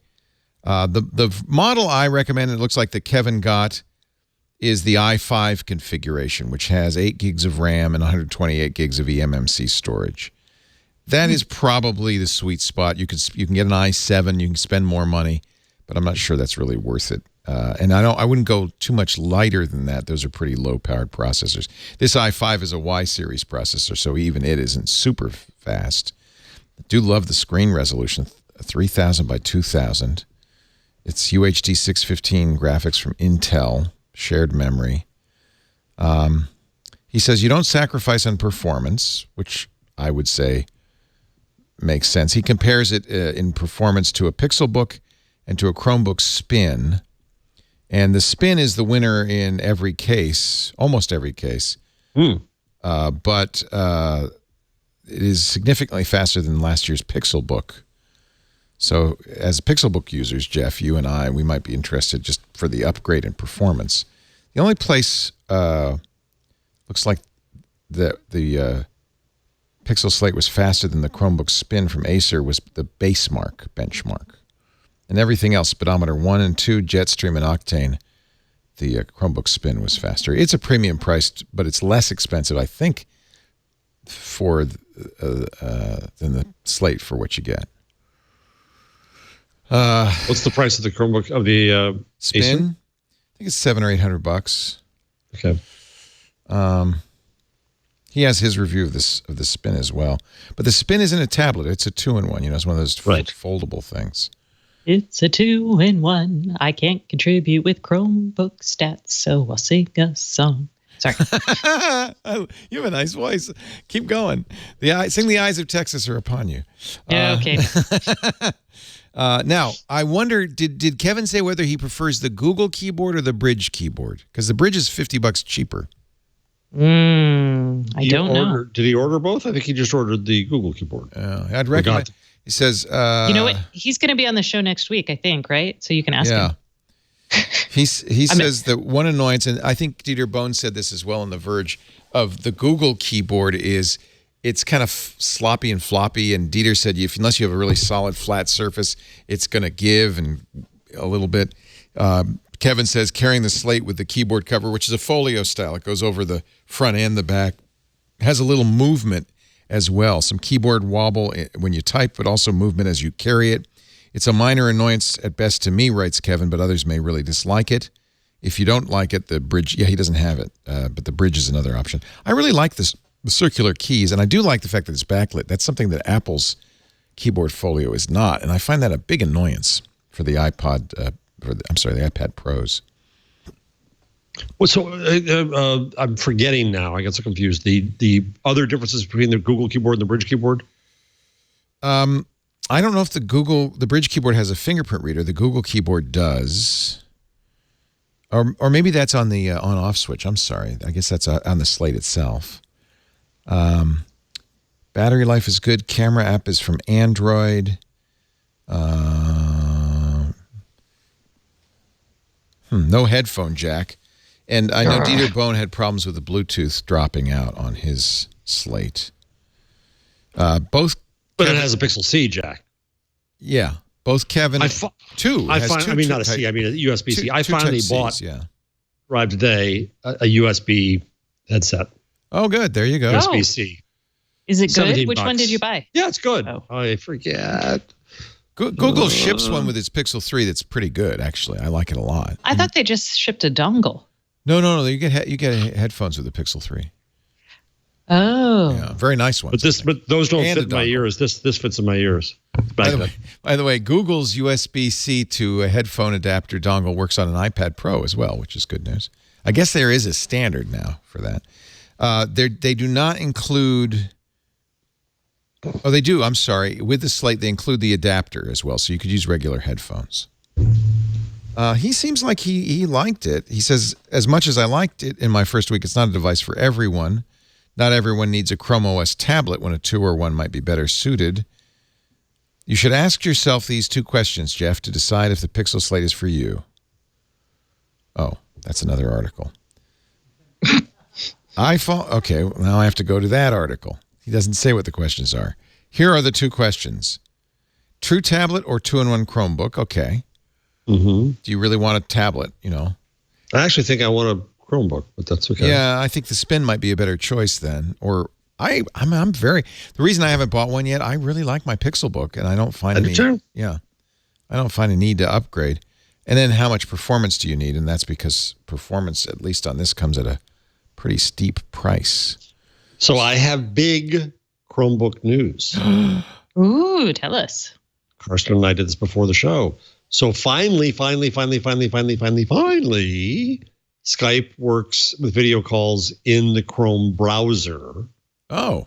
So we tested that, Karsten and I did before the show, not in the Android Skype app, because that we know does not work well. In-browser Skype. But the in-browser Skype on the Chromebook, finally, all it did was calls before. Now it does video calls. And it works. And Karsten said it works.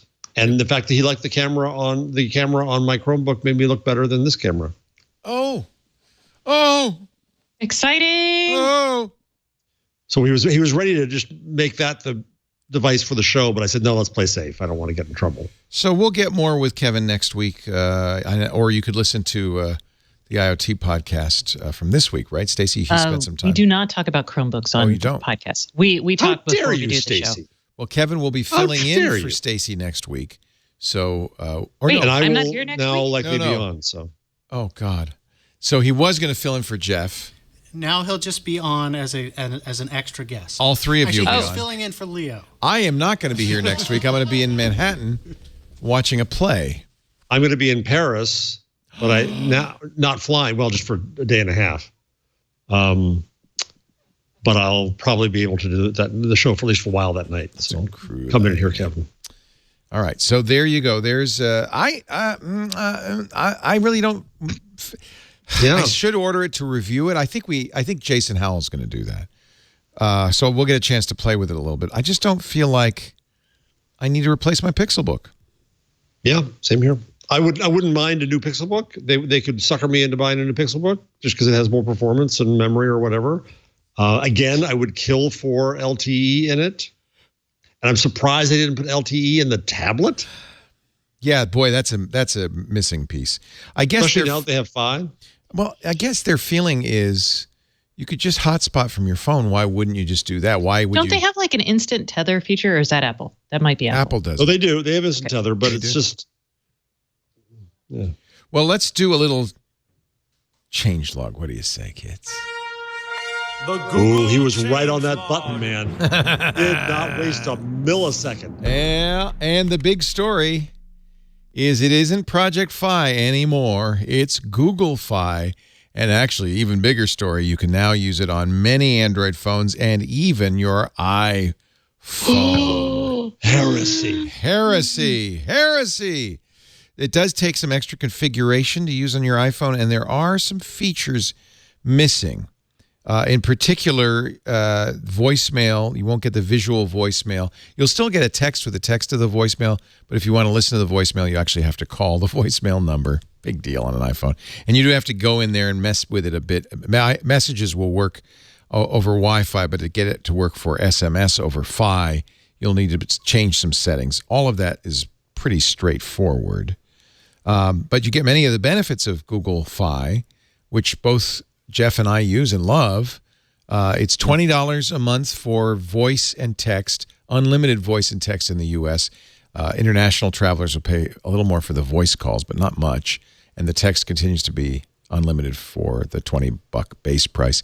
And then data is $10 a gigabyte, up to 6 gigabytes. And then free after that until you get to 15 gigabytes.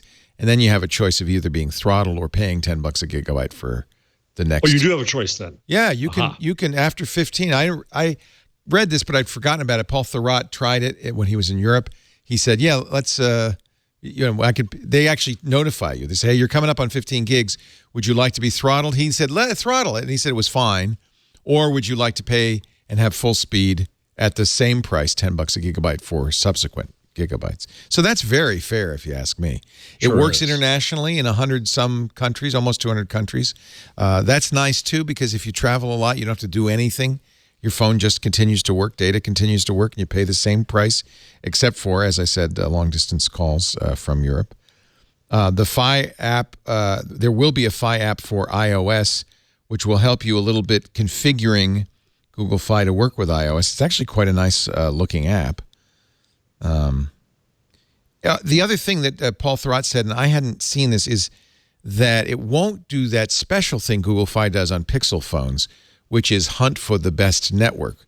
The way Fi works on a Pixel, for instance, is it will use T-Mobile, Sprint, or U.S. Cellular, or Wi-Fi, whichever of the four is the strongest, and it hands off seamlessly. So I'll be at home on Wi-Fi, drive out my door, drive out, up the driveway. It'll switch over to T-Mobile, and the call will continue as if nothing had happened, which is pretty cool. Apparently, the ability to detect or to operate on other networks is not on other phones, not on all phones. I think those phones will show up as T-Mobile or always use T-Mobile. But the one odd thing about my Fi phone, and again, I use it mainly internationally. So I use my older Pixel, my original Pixel. It can take sometimes a half a day to get configured to the network. Really? I've not experienced that. I don't know what it is or why it is. It's very weird. If anybody from Google is hearing and knows what the problem might be, I don't know. But it just won't hook in. And finally it does. I've never had it not do it. So a lot of phones, Samsung phones, Moto phones, LG phones, OnePlus phones will work now with Google Fi as well as iOS phones. So it's basically now they are a real service, not just a Project Fi. They are Google Fi. So Jeff, what happens when it doesn't connect? So what are you using? Are you roaming or?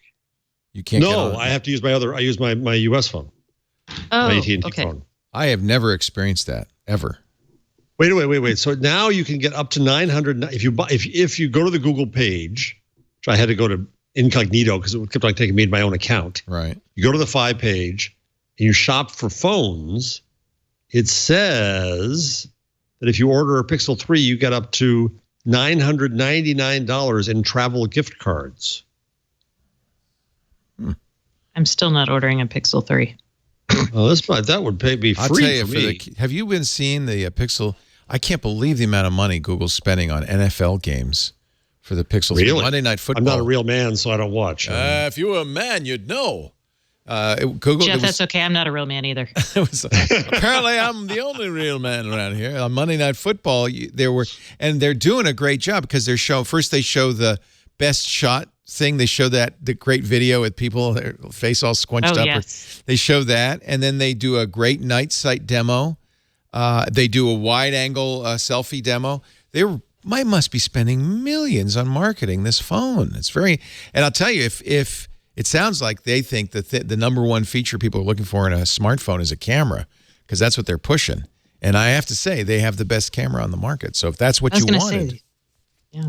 By the way, speaking of how much they spent, not only did they buy the NFL Monday Night Football, which I have to think is expensive, they had Queen and AC/DC as the real music from the real artists as their background music. That's got to cost a pretty penny. I don't know. Wait, Queen, Freddie Mercury, he's dead. But they still have to pay for it. Death does not let you off. Death does not let you off the hook. But you're saying they were hook. singing live in the background, or no, they no, just no. were? No. Oh. They weren't live. I was very confused, Leo. I'm like, did they get his hologram? No, yeah. Now Freddie Mercury was in. Here is the Pixel ad. Let me play it for you for Night Sight. This is the one you'd see,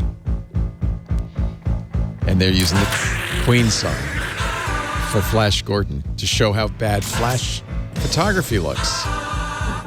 Everybody's blinded. They take pictures of food. It looks horrible. Everybody's annoyed in the restaurant. You're at a concert trying to take pictures. All you get is your girlfriend. Lose the flash, not the moment. And then they show Night Sight, and it looks so good.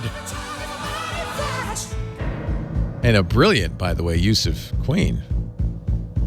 Flash. Ha ha. You want to see the selfie cam ad? Here we go. Wait. Move your head towards I don't know who this ad is.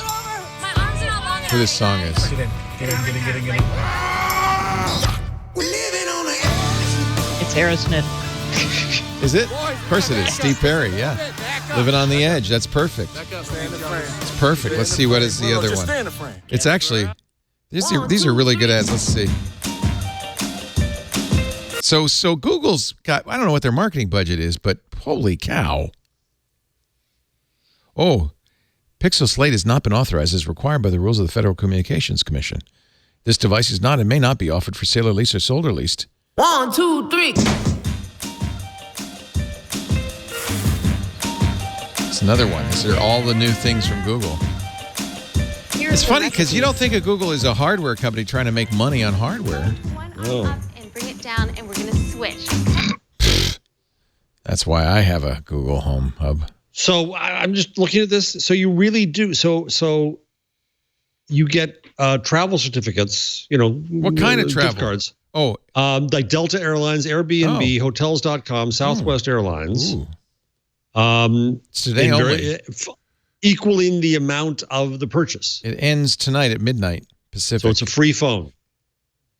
A free phone if you're going to use those services. If you, I mean, as much as I travel, yeah. Go get it. Go, Jeff. Go. Jeff,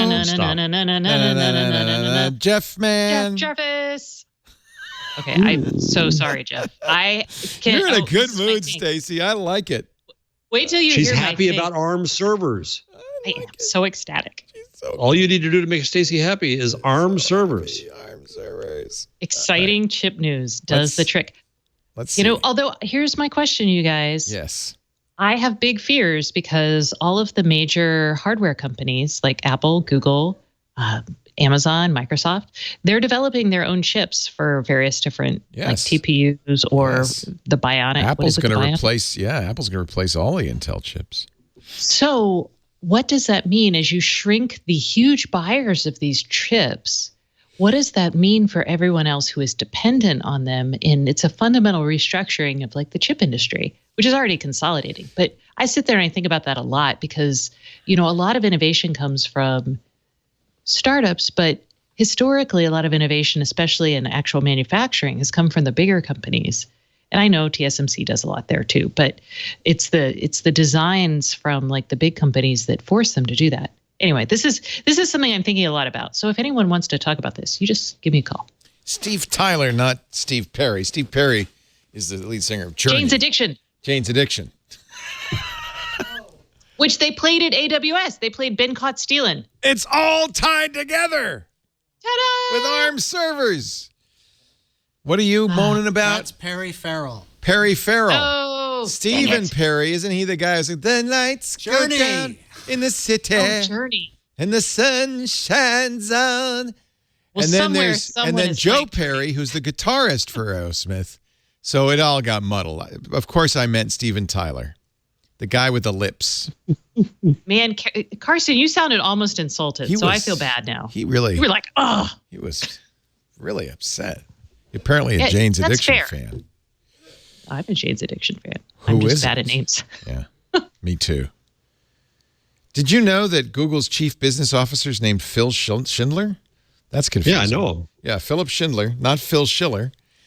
Wrote about Disney and Google expanding their strategic relationship as we continue with the changelog. Disney and Google share a passion. Oh my God, we're still in the changelog. Yeah. That's what I was just like.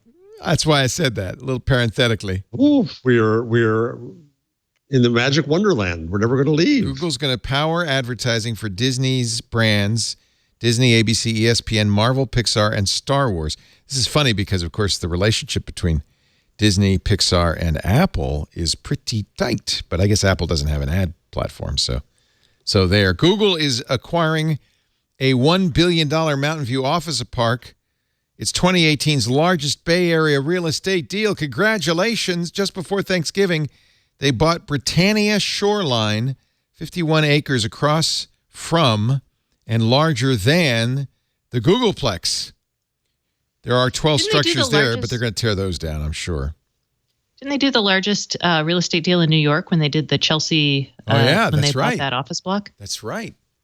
Oh, I have to tell you, Kevin has sent me a correction saying that the FCC approved the whatever it was that you said wasn't approved. I know they did, but for some reason on the YouTube ad, because he's got one, so obviously it's approved now. But for some reason on that YouTube ad, he also says Skype has worked in the browser for months. I don't know.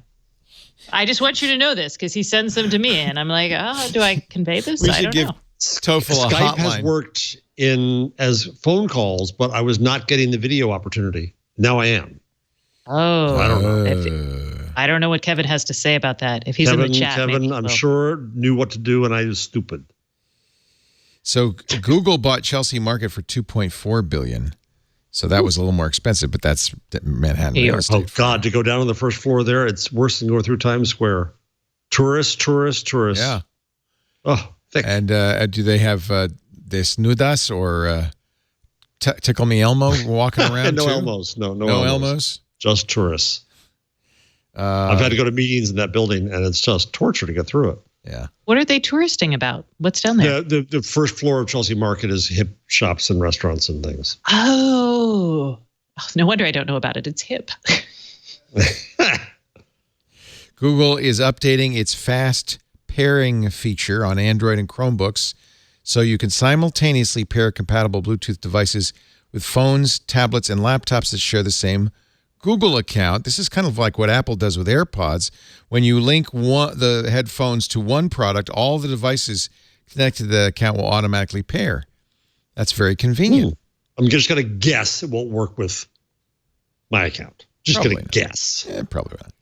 Jeff, you know what? They should just send you like a special, Jeff, not for you. Not for you, Jeff. No convenience for you. No convenience for you, Jeff. You're on the need not to use list, Jeff.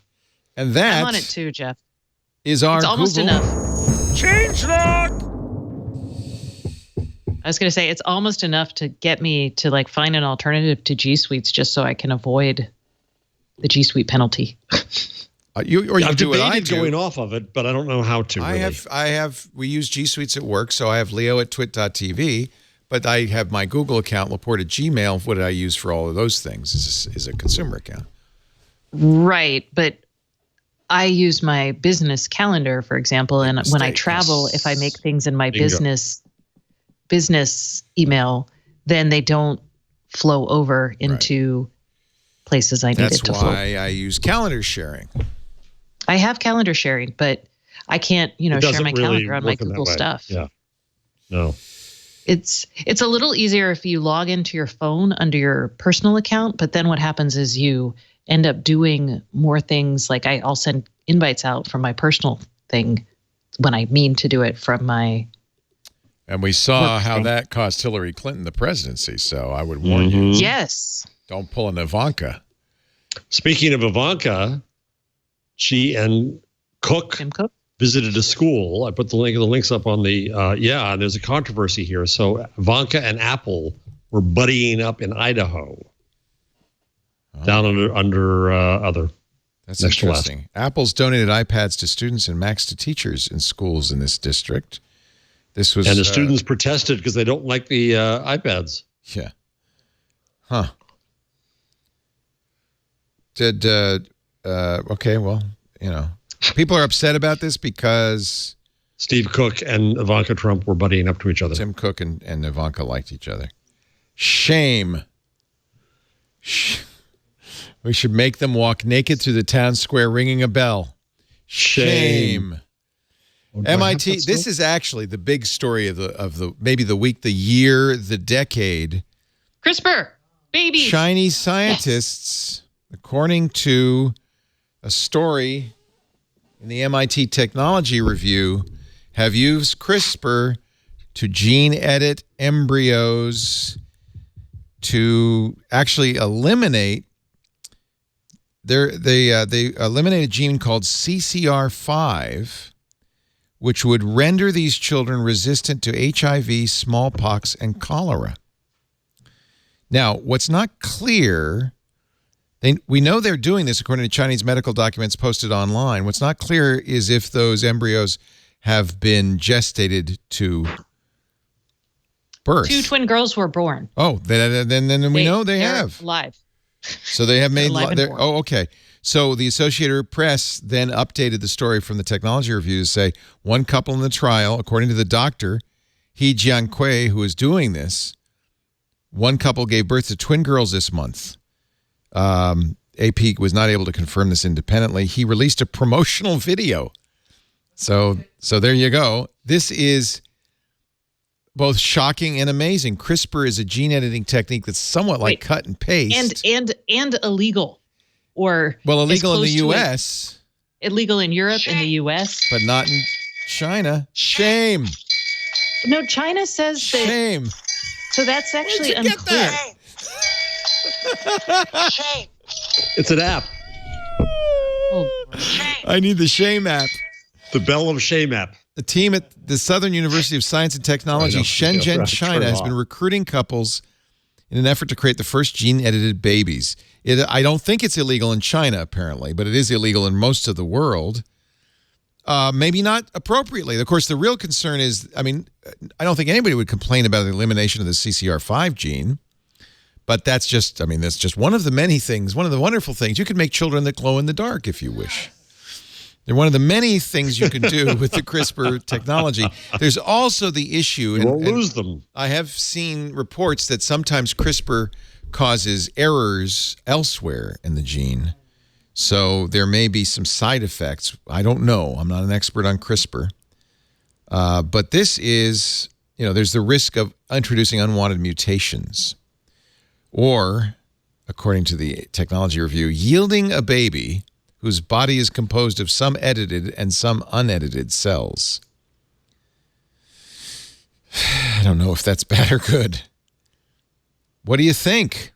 It certainly changes things. I think, honestly, that's what I meant when I said this could be the story of the year, really. We've known that this was coming at some point, that somebody, rogue or otherwise, was going to do this.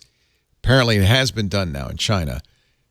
genetic editing of embryos to produce children that in this case are resistant to HIV, cholera, and malaria. So in China, the MIT technology story says currently using a genetically engineered embryo to establish a pregnancy would be illegal in much of Europe, prohibited in the U.S., and it's also prohibited in China under a 2003 ministerial guidance to IVF clinics. But that's the problem. It's a guidance, not a law. It is not clear if Hay got special permission or disregarded the guidance, which may not have the force of law. Right. Yeah.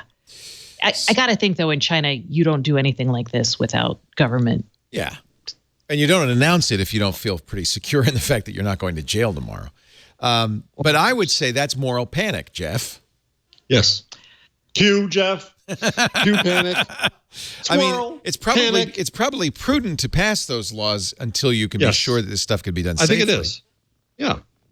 But honestly, think of all the benefit. This is going to, I mean, talk about Pandora's box. This is going to, this is now, because there's all sorts of beneficial things you can think of, but there's huge consequences in the case of haves and have-nots, where people can choose to have smarter, more athletic, more attractive babies because they can afford to have the editing, or perhaps, you know, I mean, there's always been genetic editing in a very primitive way. Hold on. Because CRISPR can be, and they're not researching it, but there is the theory, and I think they've done it in animals, that actually you can change genes in people who are living. So after the fact, yeah. After the fact, I don't know what after the how birth. to express that. After the birth. Before, yeah. Post-natal. Postnatal. PN. That's kind of me. I'm just postnatal. We're all postnatal now. We're all postnatal. You wouldn't have. I mean, depending on, I mean, there's going to be limits possibly. I mean, who knows? But it's possible we could get similar updates, or more importantly, our kids. Like, as someone with a 12-year-old, I'm like, oh my gosh, is my child now obsolete? Ugh. I think I just think this is huge. We knew it was coming. It was inevitable. CRISPR has made some real progress. I don't know what to say except that this could be a watershed moment in humanity where we're actually able to edit genes and reprogram the blueprints of life itself.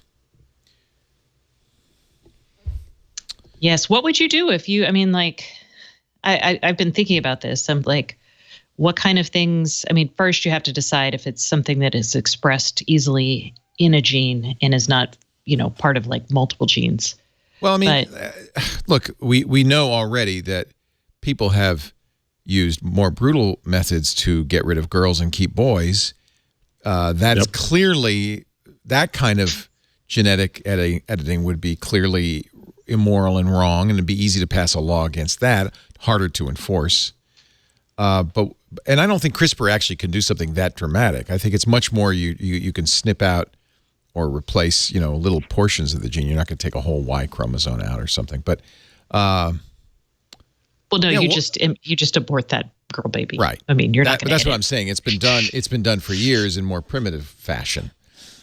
But there are like traits like intelligence. Those actually, we don't know where those are. So we can't. Some of this stuff we can't do. Now you could actually, your glow in the dark baby, bioluminescent babies.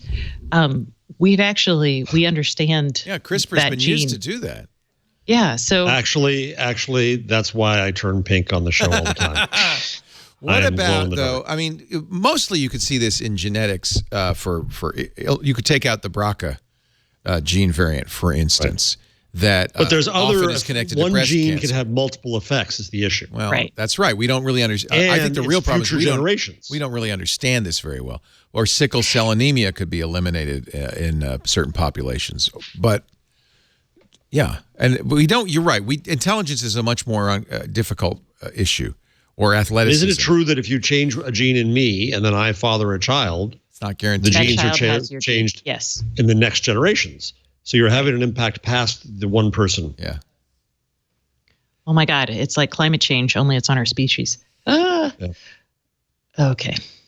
I'm telling you that you're going to look back and say, well, that was that everything changed suddenly.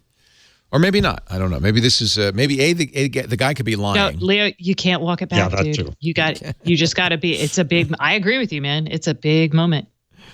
I think so. Logitech is not buying Plantronics after all. We didn't think they were, but that's like, never mind. There was a rumor there were. It was going to be a big purchase. They were in talks. Right. Ohio is the first state to accept Bitcoin for tax payments.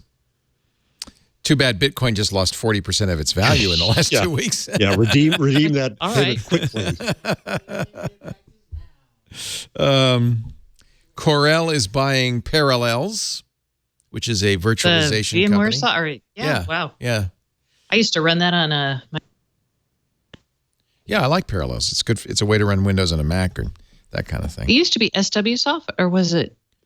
I don't know. Anyway, yeah. Okay. Australia. I didn't know Corel was still around. Corel, yeah, they used to be WordPerfect, but then they've really branched out. And I think we were talking about this on Windows Weekly. They really are more a portfolio company than anything else these days. Oh, look, this whole time, I didn't even know it. I've had a Facebook portal looking at my crotch. I don't know what were you doing down there, little portal? You thought I might want to use that on the show today? I just noticed it. Australia to build a pirate-proof fence. This is a little scary. From the Register today, Australia is certain to have a new site blocking regime imposed by the government, with a Senate committee deciding to wave the legislation through. The draft law has passed the Senate today. It will go to the House of Representatives. The Copyright Amendment Online Infringement Bill 2018, if it does pass, and the Register thinks it seems likely to pass, it would give rights holders greatly expanded powers to force takedowns of infringing content. Is this kind of like Article 13 in the EU copyright bill? Yeah, I don't know. I mean, Article 13 has preemptive requirements of the platforms. This is post-natal. So it's post facto. Rights holders, post-natal, will be able to seek injunctions against search engines requesting blocks on file-sharing sites and block what the legislation calls alternative pathways to pirated content. The test for a site's illegality will be widened from sites whose primary purpose is infringement, kind of like a BitTorrent, linking site, to cover sites whose primary effect is infringement. All right. So the committee recommends bill's operation be reviewed 2 years after it kicks into action. The only party dissenting, the Green Party. Senator Janet Wright opposed site blocking, saying copyright is better addressed by making the content available conveniently, affordably, and in a timely way. What a revolutionary idea. You got a piracy problem? Make it easier to buy. What a thought. Copyright is a Gutenberg-era notion. IP is a Gutenberg-era notion, right? Yes, this whole notion of property. Intellectual. Thought as property, right? Yeah. Let's take a break because your picks of the week are coming up next, but chat room's already been talking about CuriosityStream. CuriosityStream, they've got a very good offer on their website right now. CuriosityStream is the world's first streaming service addressing our lifelong quest to learn, explore, and understand. If you listen to this show, I think you are a natural CuriosityStream user. Great documentaries. John Hendricks founded it. He was the founder of the Discovery Channel. They've got apps on every platform, of course, web app, Roku, Android, Xbox One, smart TVs, iOS, Chromecast. You'll find it on your Fire, your Kindle, your Apple TV. It's available worldwide without restriction. Contents span science, nature, history, technology, society, and lifestyle. If you visit curiositystream.com/twit, you will see many of the 2,000-plus nonfiction programs in all of those areas. Stephen Hawking's favorite places, The Hunt for Dark Matter, Birth of the Internet, Cyber War. Unlimited access starts at just $2.99 a month. And you can have a premium plan, which includes 4K and Ultra HD streaming, which is really nice. I just love learning. When I watch TV, I really often say, Lisa and I will both say this, let's watch something good. Let's watch a documentary tonight. CuriosityStream always has something good and healthful to learn. If you've got kids around the house, it's great too. CuriosityStream.com/twit. /twit. Unlimited access to the world's top documentaries and nonfiction series. Oh, by the way, little something for our listeners. If you use the promo code TWIT when prompted during the sign-up process, your membership is completely free for the first month. Visit CuriosityStream.com/twit and use the code TWIT to get 1 month free. CuriosityStream.com/twit. We really love them. It's nice to have that on your TV waiting for you. Stacey, was it you who told me that about the iDevices device? I did. The outlets, yes. The outlets. I bought 7 or 8 of them. Yeah. Are those working for you? Yeah, except what happened? Are they fully waterproof? They're either IP65 or IP64 rated. Okay. I've been having some shorting problems. Uh-oh. Hold up. Somebody told me that even though they're called outdoor, they actually aren't waterproof. So I just move them in under the roof. It says perfect for any outdoor environment, rugged, rain-tight design. Yeah, let me look at their IP rating. I don't see an IP rating. That's IPv rating. That's what kind of concerned me a little bit. Anyway, they are controlling my my Christmas lights. And except for that minor thing where they set off the GFI circuit. Oh, sometimes that happens with normal Christmas lights too. Oh, could be. So that they draw a lot of power. I was surprised. Actually, the nice thing about the iDevices, besides the fact that I can turn these on from here, if it gets to be a gloomy day, is it tells you power consumption. Oh, yeah. Which is fascinating because I had no idea our Christmas lights are costing us $6 a night. Do you not have LEDs? Yeah, they're LEDs. There's just a lot of them. Wow. Do we have a picture? Do we have a picture of the display? Yeah, I think on my blog. Let me just see, because this is I think this is so cool.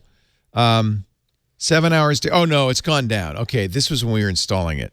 7 hours daily use, 16 cents. That's not too bad. That's for set 1. Here's set 2. Oh no, these are the expensive ones. 7 hours daily use, $6.76. So this is which ones are these? These are, yeah, this is the front yard. I think they're all LEDs, but there's some blinking ones and there's some ice crystals. They're a little bit more expensive. But see, I just turn them on right here like that. Boom, my Christmas lights are on. Turn them off like Very that. tasteful, Leo. That's not. I was expecting garish. Oh, you're looking at the blog? Yes. Yeah, I thought you were tasteful. Wait a minute. You were expecting garish? Because I thought you'd go for a hoot and overdo it and have dancing Santas and things. No, Lisa wouldn't allow that. No, it's pretty, I think. I like the net lights. These balls up in the portico, what you don't see is the blinking icicles and the stars and stuff that are behind there. These balls keep falling down, though. I got dropped. Sorry. My balls drop, and it's terrible. It's you terrible. Didn't have to do that. Punch Leo.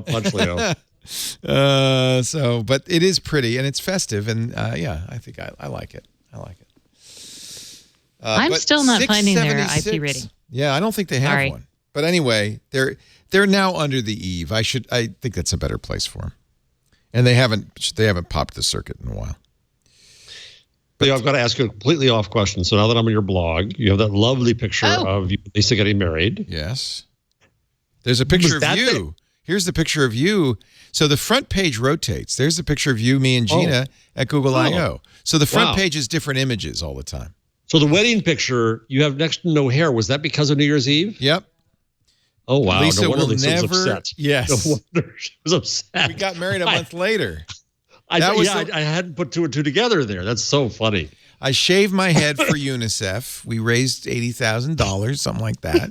I also got a little tiny tattoo on my butt. The hair's grown back, but every time Lisa sees my butt, she says, "Nice tattoo," and I go, "Oh crap, I've forgotten."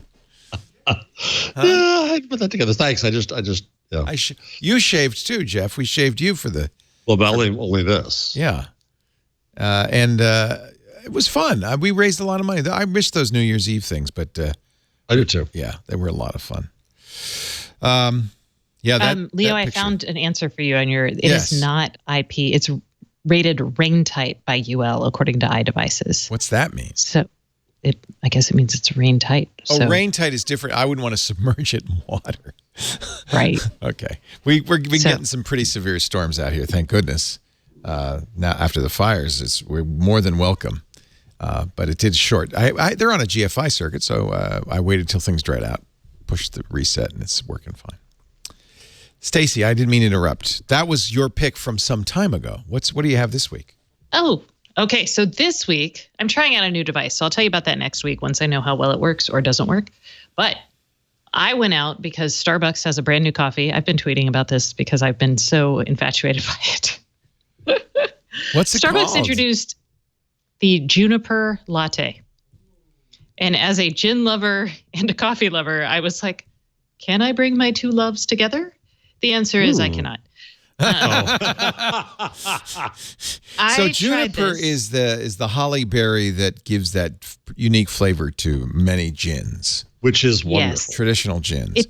It does. It tastes Christmassy. It tastes like forests and a light deliciousness. pine flavor with delightful citrus undertones. And hangovers. Tastes like hangovers. That's. So they also put pine citrus sugar on it. They do.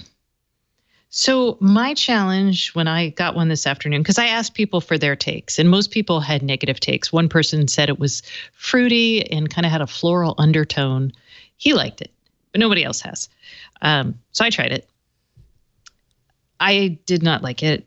I think if I were going to try it again, I would probably try it with the blonde or the blonde roast, because the bitterness of the coffee really fought with the kind of florally. Or just get yourself some goddamn gin and drink it.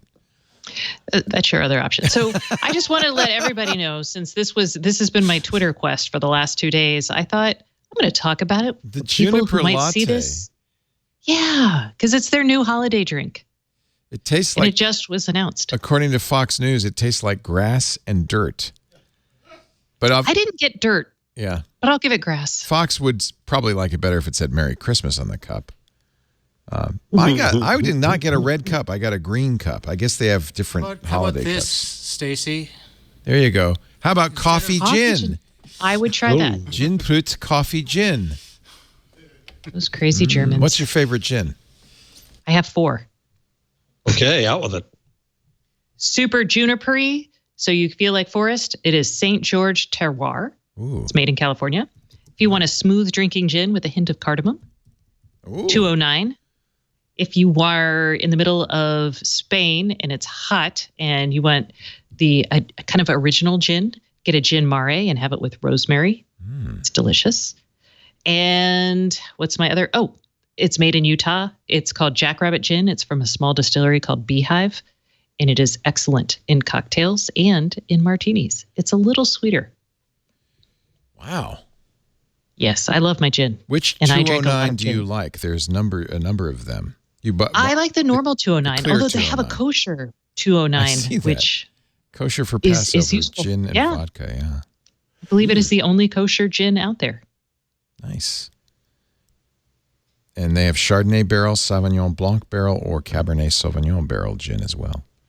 I'm going to try this. I am a G&T drinker. So 209 makes a really good gin and tonic. I would recommend using Q tonic or the Fever Tree lighter tonic. You don't want to. Well, Q is a little better for that because it's less sweet and it'll let the flavor shine through, I think. Yeah. But that's just me. Cool. I just go for the G. Just straight G. Just straight G. That's no vermouth. If no I can nothing. get you guys to come out for Twit on Sunday the 23rd, we have to bribe people because it's 2 days before Christmas. We're going to open a bottle of $5,000 cognac. Oh, my. Still not doing it. Yeah. Louis XIII's cognac. $20 gin, you might have us. Yeah. Yeah. In that beautiful crystal bottle. Why are you doing this? What? Just as a bribe to get people to come to the, because it's 2 days, it's the day before Christmas Eve. And because it's more fun to do those holiday twits a little warmed up. Oh. I have yet to find a bottle of it. I promised Alex Lindsay. No, I will. And it may not be $5,000. It may be less than that. What if it's more? Yeah. Okay. I don't know. It depends how much you get. I'm not going to get a Jeroboam of it. That would be crazy talk. They do make a Jeroboam. Holy I know cow. nothing about cognac, so. Well, how would you like to learn? I don't think I should learn on a $5,000 bottle. You'll never enjoy it again by anybody else. Mr. Jeff Jarvis, your At my number hotel of the week. in Stockholm, they gave us little tiny airline bottles of brandy every night. Oh, that's cool. In the room. It's kind of nice. It's actually, you don't really sleep better. No, I didn't have them. But I thought, I'm not going to throw this out. So I put them in my, with my soap and deodorant. So I have them. I'll put them in the liquor cabinet. But anyway. Oh, if you want, guys, I can put the gin advent calendar in the show notes. Oh, there's a which gin is a different advent gin calendar? every night. Yeah, here instead of my since we've gone off the rails. Oh my God! Next week I do have a connected device for you, so it's not totally crazy. But I'm gonna match that. Hold on, just 1 second. I'm gonna find this. Give me a second. Give me a second here. Vamp, talk for a second. I'm gonna find. I just put my advent calendar in there. Okay, here we go. I have for you. Yeah. We should do advent calendars today because Saturday's December 1st. Yes. All right. That's why I was like, oh, I should do this for people. So this is the size of a quilt because it has to have a bottle of gin in 25 different openings there. So there's 25 little bottles of gin on the wall. I'd take that. I am really sad. Like, this is one of those things where I'm like, oh, I wish my husband would see this and get it for me, but not yet. One day. So One day. I have for you, I'll match your gin advent calendar. Yes. And I'll raise it with a beef advent calendar from the German magazine Beef. It's in the rundown. And it's on the comments. A beef. So, do you get Seite nicht gefunden? 404. Oh. 505. Hold on, I'll put it now. Is that how you say it? 505? 505. 505. No, 4. That's 4. 4. 5 is 5. I'll put it under. I'm going to put it under. 4. It's right there under Stacey's things, under the gin advent calendar. Try that. See if that works. There. Beef adventure. A beef Adventskiste. Ooh, yum. Yum. 69 euros. Get me tummy. Beef. Have we talked about Beef magazine before on the show? I think you've mentioned it. Is it only in German? Yes, it's only in German. It is beautiful. I had it on the screen in my class. I was laughing with it. If you just search for Beef, I think I want this Ginvent calendar. Is what I want. I'm having a hard time finding a way to buy it in the U.S. I'm having a hard time. I'm very sad. It says we can't actually ship to the United States at this moment. The Ginvent. So we need what you need is someone in the UK to buy it, and then to send it to you. Ideally, each dram you uncover from behind the 24 windows would be a total surprise. That is a Scotch this calendar is Scotch. right there. That's right. No wonder I was talking like that. I don't know about that one. The Master of Malt calendar. But there is gin. Yeah, so that's... There is gin. Oh, wait. Amazon had it. Here's a whole... Wait a minute. Here's a whole page of advent calendars with booze. Yeah, but gin is the only fun one. The Boutique Gin Company? How about this? Would you like that? I can get you that. Oh, you can actually ship to you in the U.S. Okay. All right. See? But they have 209 in there. Here's the Ginvent. Yeah. All right. Well, wait a minute. You can buy it at the Whiskey Exchange. Shop now.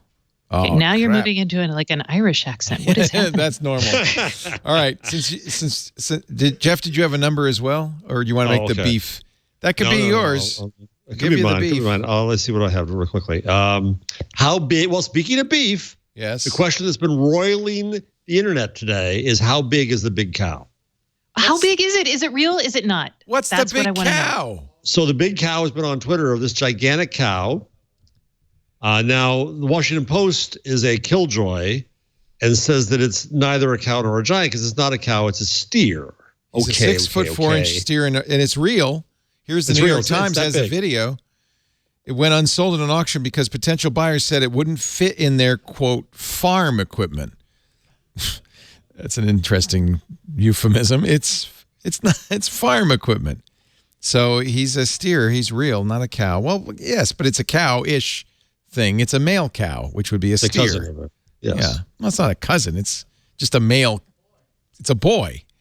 He's kind of acting like a Great Dane, scared of little cows. It's actually not the world's largest steer.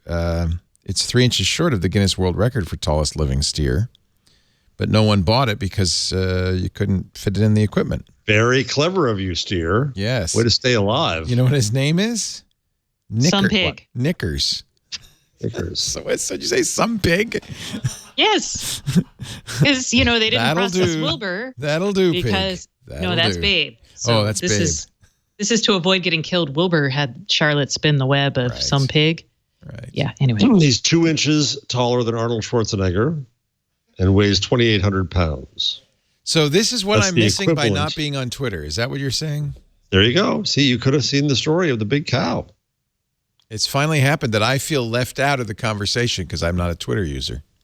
Yeah, the big cow was everywhere. Everywhere on Twitter. Oh, maybe Facebook. Meanwhile, Brandwatch named Taylor Swift the most influential person on Twitter. She tweeted only 13 times. Wow. But that one tweet where she said everybody should register and vote, that had a lot of influence. And Donald Trump is not the most influential man on Twitter, says this ridiculous survey. That's not true. Who is the most influential person? Liam Payne. Oh, the singer. Yeah. No. Okay. The president is easily the most influential person on Twitter. Yeah, so this is BS, these things, but fine. You could say a number. Besides President Trump. Besides the president. So since we're doing Advent calendars, I will show you mine. I do this every year, the Advent of Code calendar. Okay. I'll take gin. Thank you very much. So each day it's going to launch in 24 hours each, or no, longer than that. Saturday, 52 hours. At midnight Eastern time on December 1st, the first puzzle will unlock. They are coding puzzles. So, you can go back in time. We could look at the previous years and see, but they're fun. They're fun. They're good. And it's a lot of fun, and it forces you to do solve a new problem every day. It's adventofcode.com. Small programming puzzles for a variety of skill sets and skill levels. And they've been doing this for a long time, which is really cool. And a lot of people participate, so you can see other people's answers and so forth. I'm really sad about this gin thing. I think it's just because our whiskey shipping laws are so difficult. Oh, yeah. They're basically blue laws. We need a queso calendar. No. Just cheese. I don't want new cheese every day. I think gin isn't bad. Gin's a good start. Chocolate's pretty good. It has to be good chocolate. It can't be like Hershey's chocolate. Well, I mean, I'd still eat Hershey's chocolate. There is a Godiva Advent calendar. There's a Lindt. Godiva's just not my thing. It's not my jam. No. Not my jam. What's your favorite chocolate? Here's the cheese my Advent favorite calendar. Oh, cheese you Advent calendar. You can get it at Target. That. Oh. Just a little bite of cheese. Don't let the mice find it. What's your chocolate? What's your chocolate jam? I don't really have I don't have a favorite chocolate. I like the Franz in Seattle. They have the Franz caramels. Those are delicious. That's why she's moving to Seattle, boys and girls. Zephyr got the right answer, C's. I don't love C's either. I don't love chocolate. That's probably something else I should know. That is a weird, strange thing. I'm not going to lie. How can you not love chocolate? Ladies and gentlemen, confirm your age. No, this is Cannabis Christmas, just in time for the new laws. What states is that available in? Washington and California and Colorado. Cannabis Christmas calendar. And all of Canada.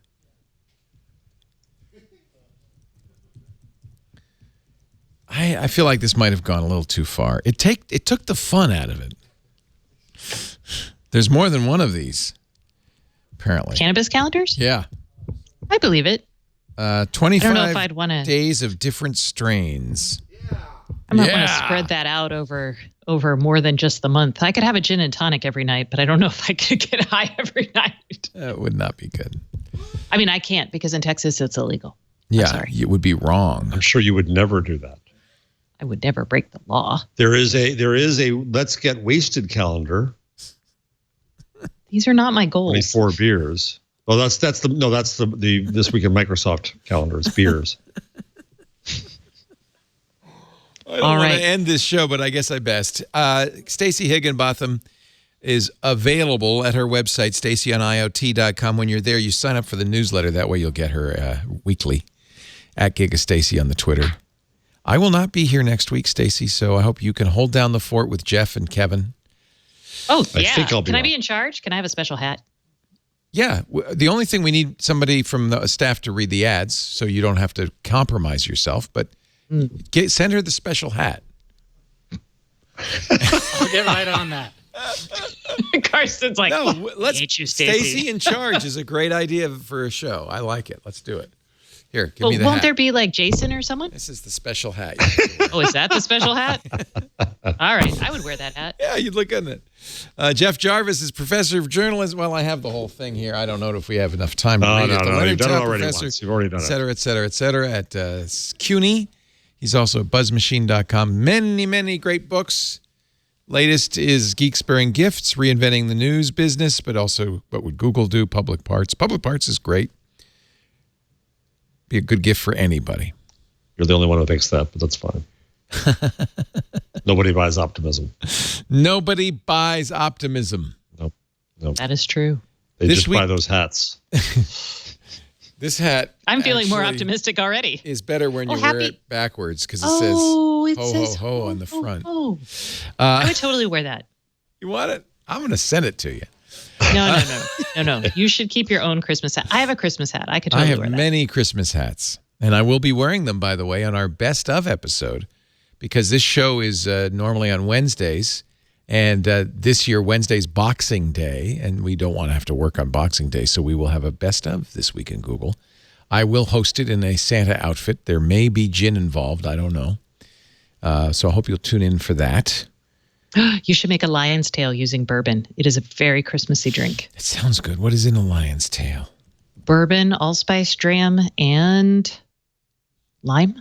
Sounds wonderful. It's really yummy. But you do have to have allspice dram, which is kind of a really fruity liqueur. This recipe requires pimento dram. That is allspice dram. Oh, fresh lime juice, simple syrup, Angostura bitters, and egg white. Oh, yeah. Wow, this sounds really good. So I don't have the egg white in mine, and it's fine. But if you want to go egg white, just extra protein. It smooths out it's some a delicious of the edges. Drink. I recommend it. It makes you feel like Christmas is here. Oh, man. I wonder where I can get this. Liquor store. Or my house. I have some. I'm on my way. We do This Week in Google Wednesdays, 1:30 Pacific, 4:30 Eastern, 21:30 UTC. Come by and watch us live. Audio and video versions are available at twit.tv/live. If you do that, visit the chat room, irc.twit.tv. And please subscribe, actually. That's the best way to do it. Then you can have it on demand and sitting on your phone waiting. Anytime you're in the mood, you could say, I feel like some Stacey and Jeff. And just fire up This Week in Google. We thank you all for being here. I will see you in 2 weeks. But Jeff and Stacey will be back next week. Jeff from Paris. If all goes well. Safe travels. Thanks, everybody. We'll see you next time on This Week in Google. Bye-bye.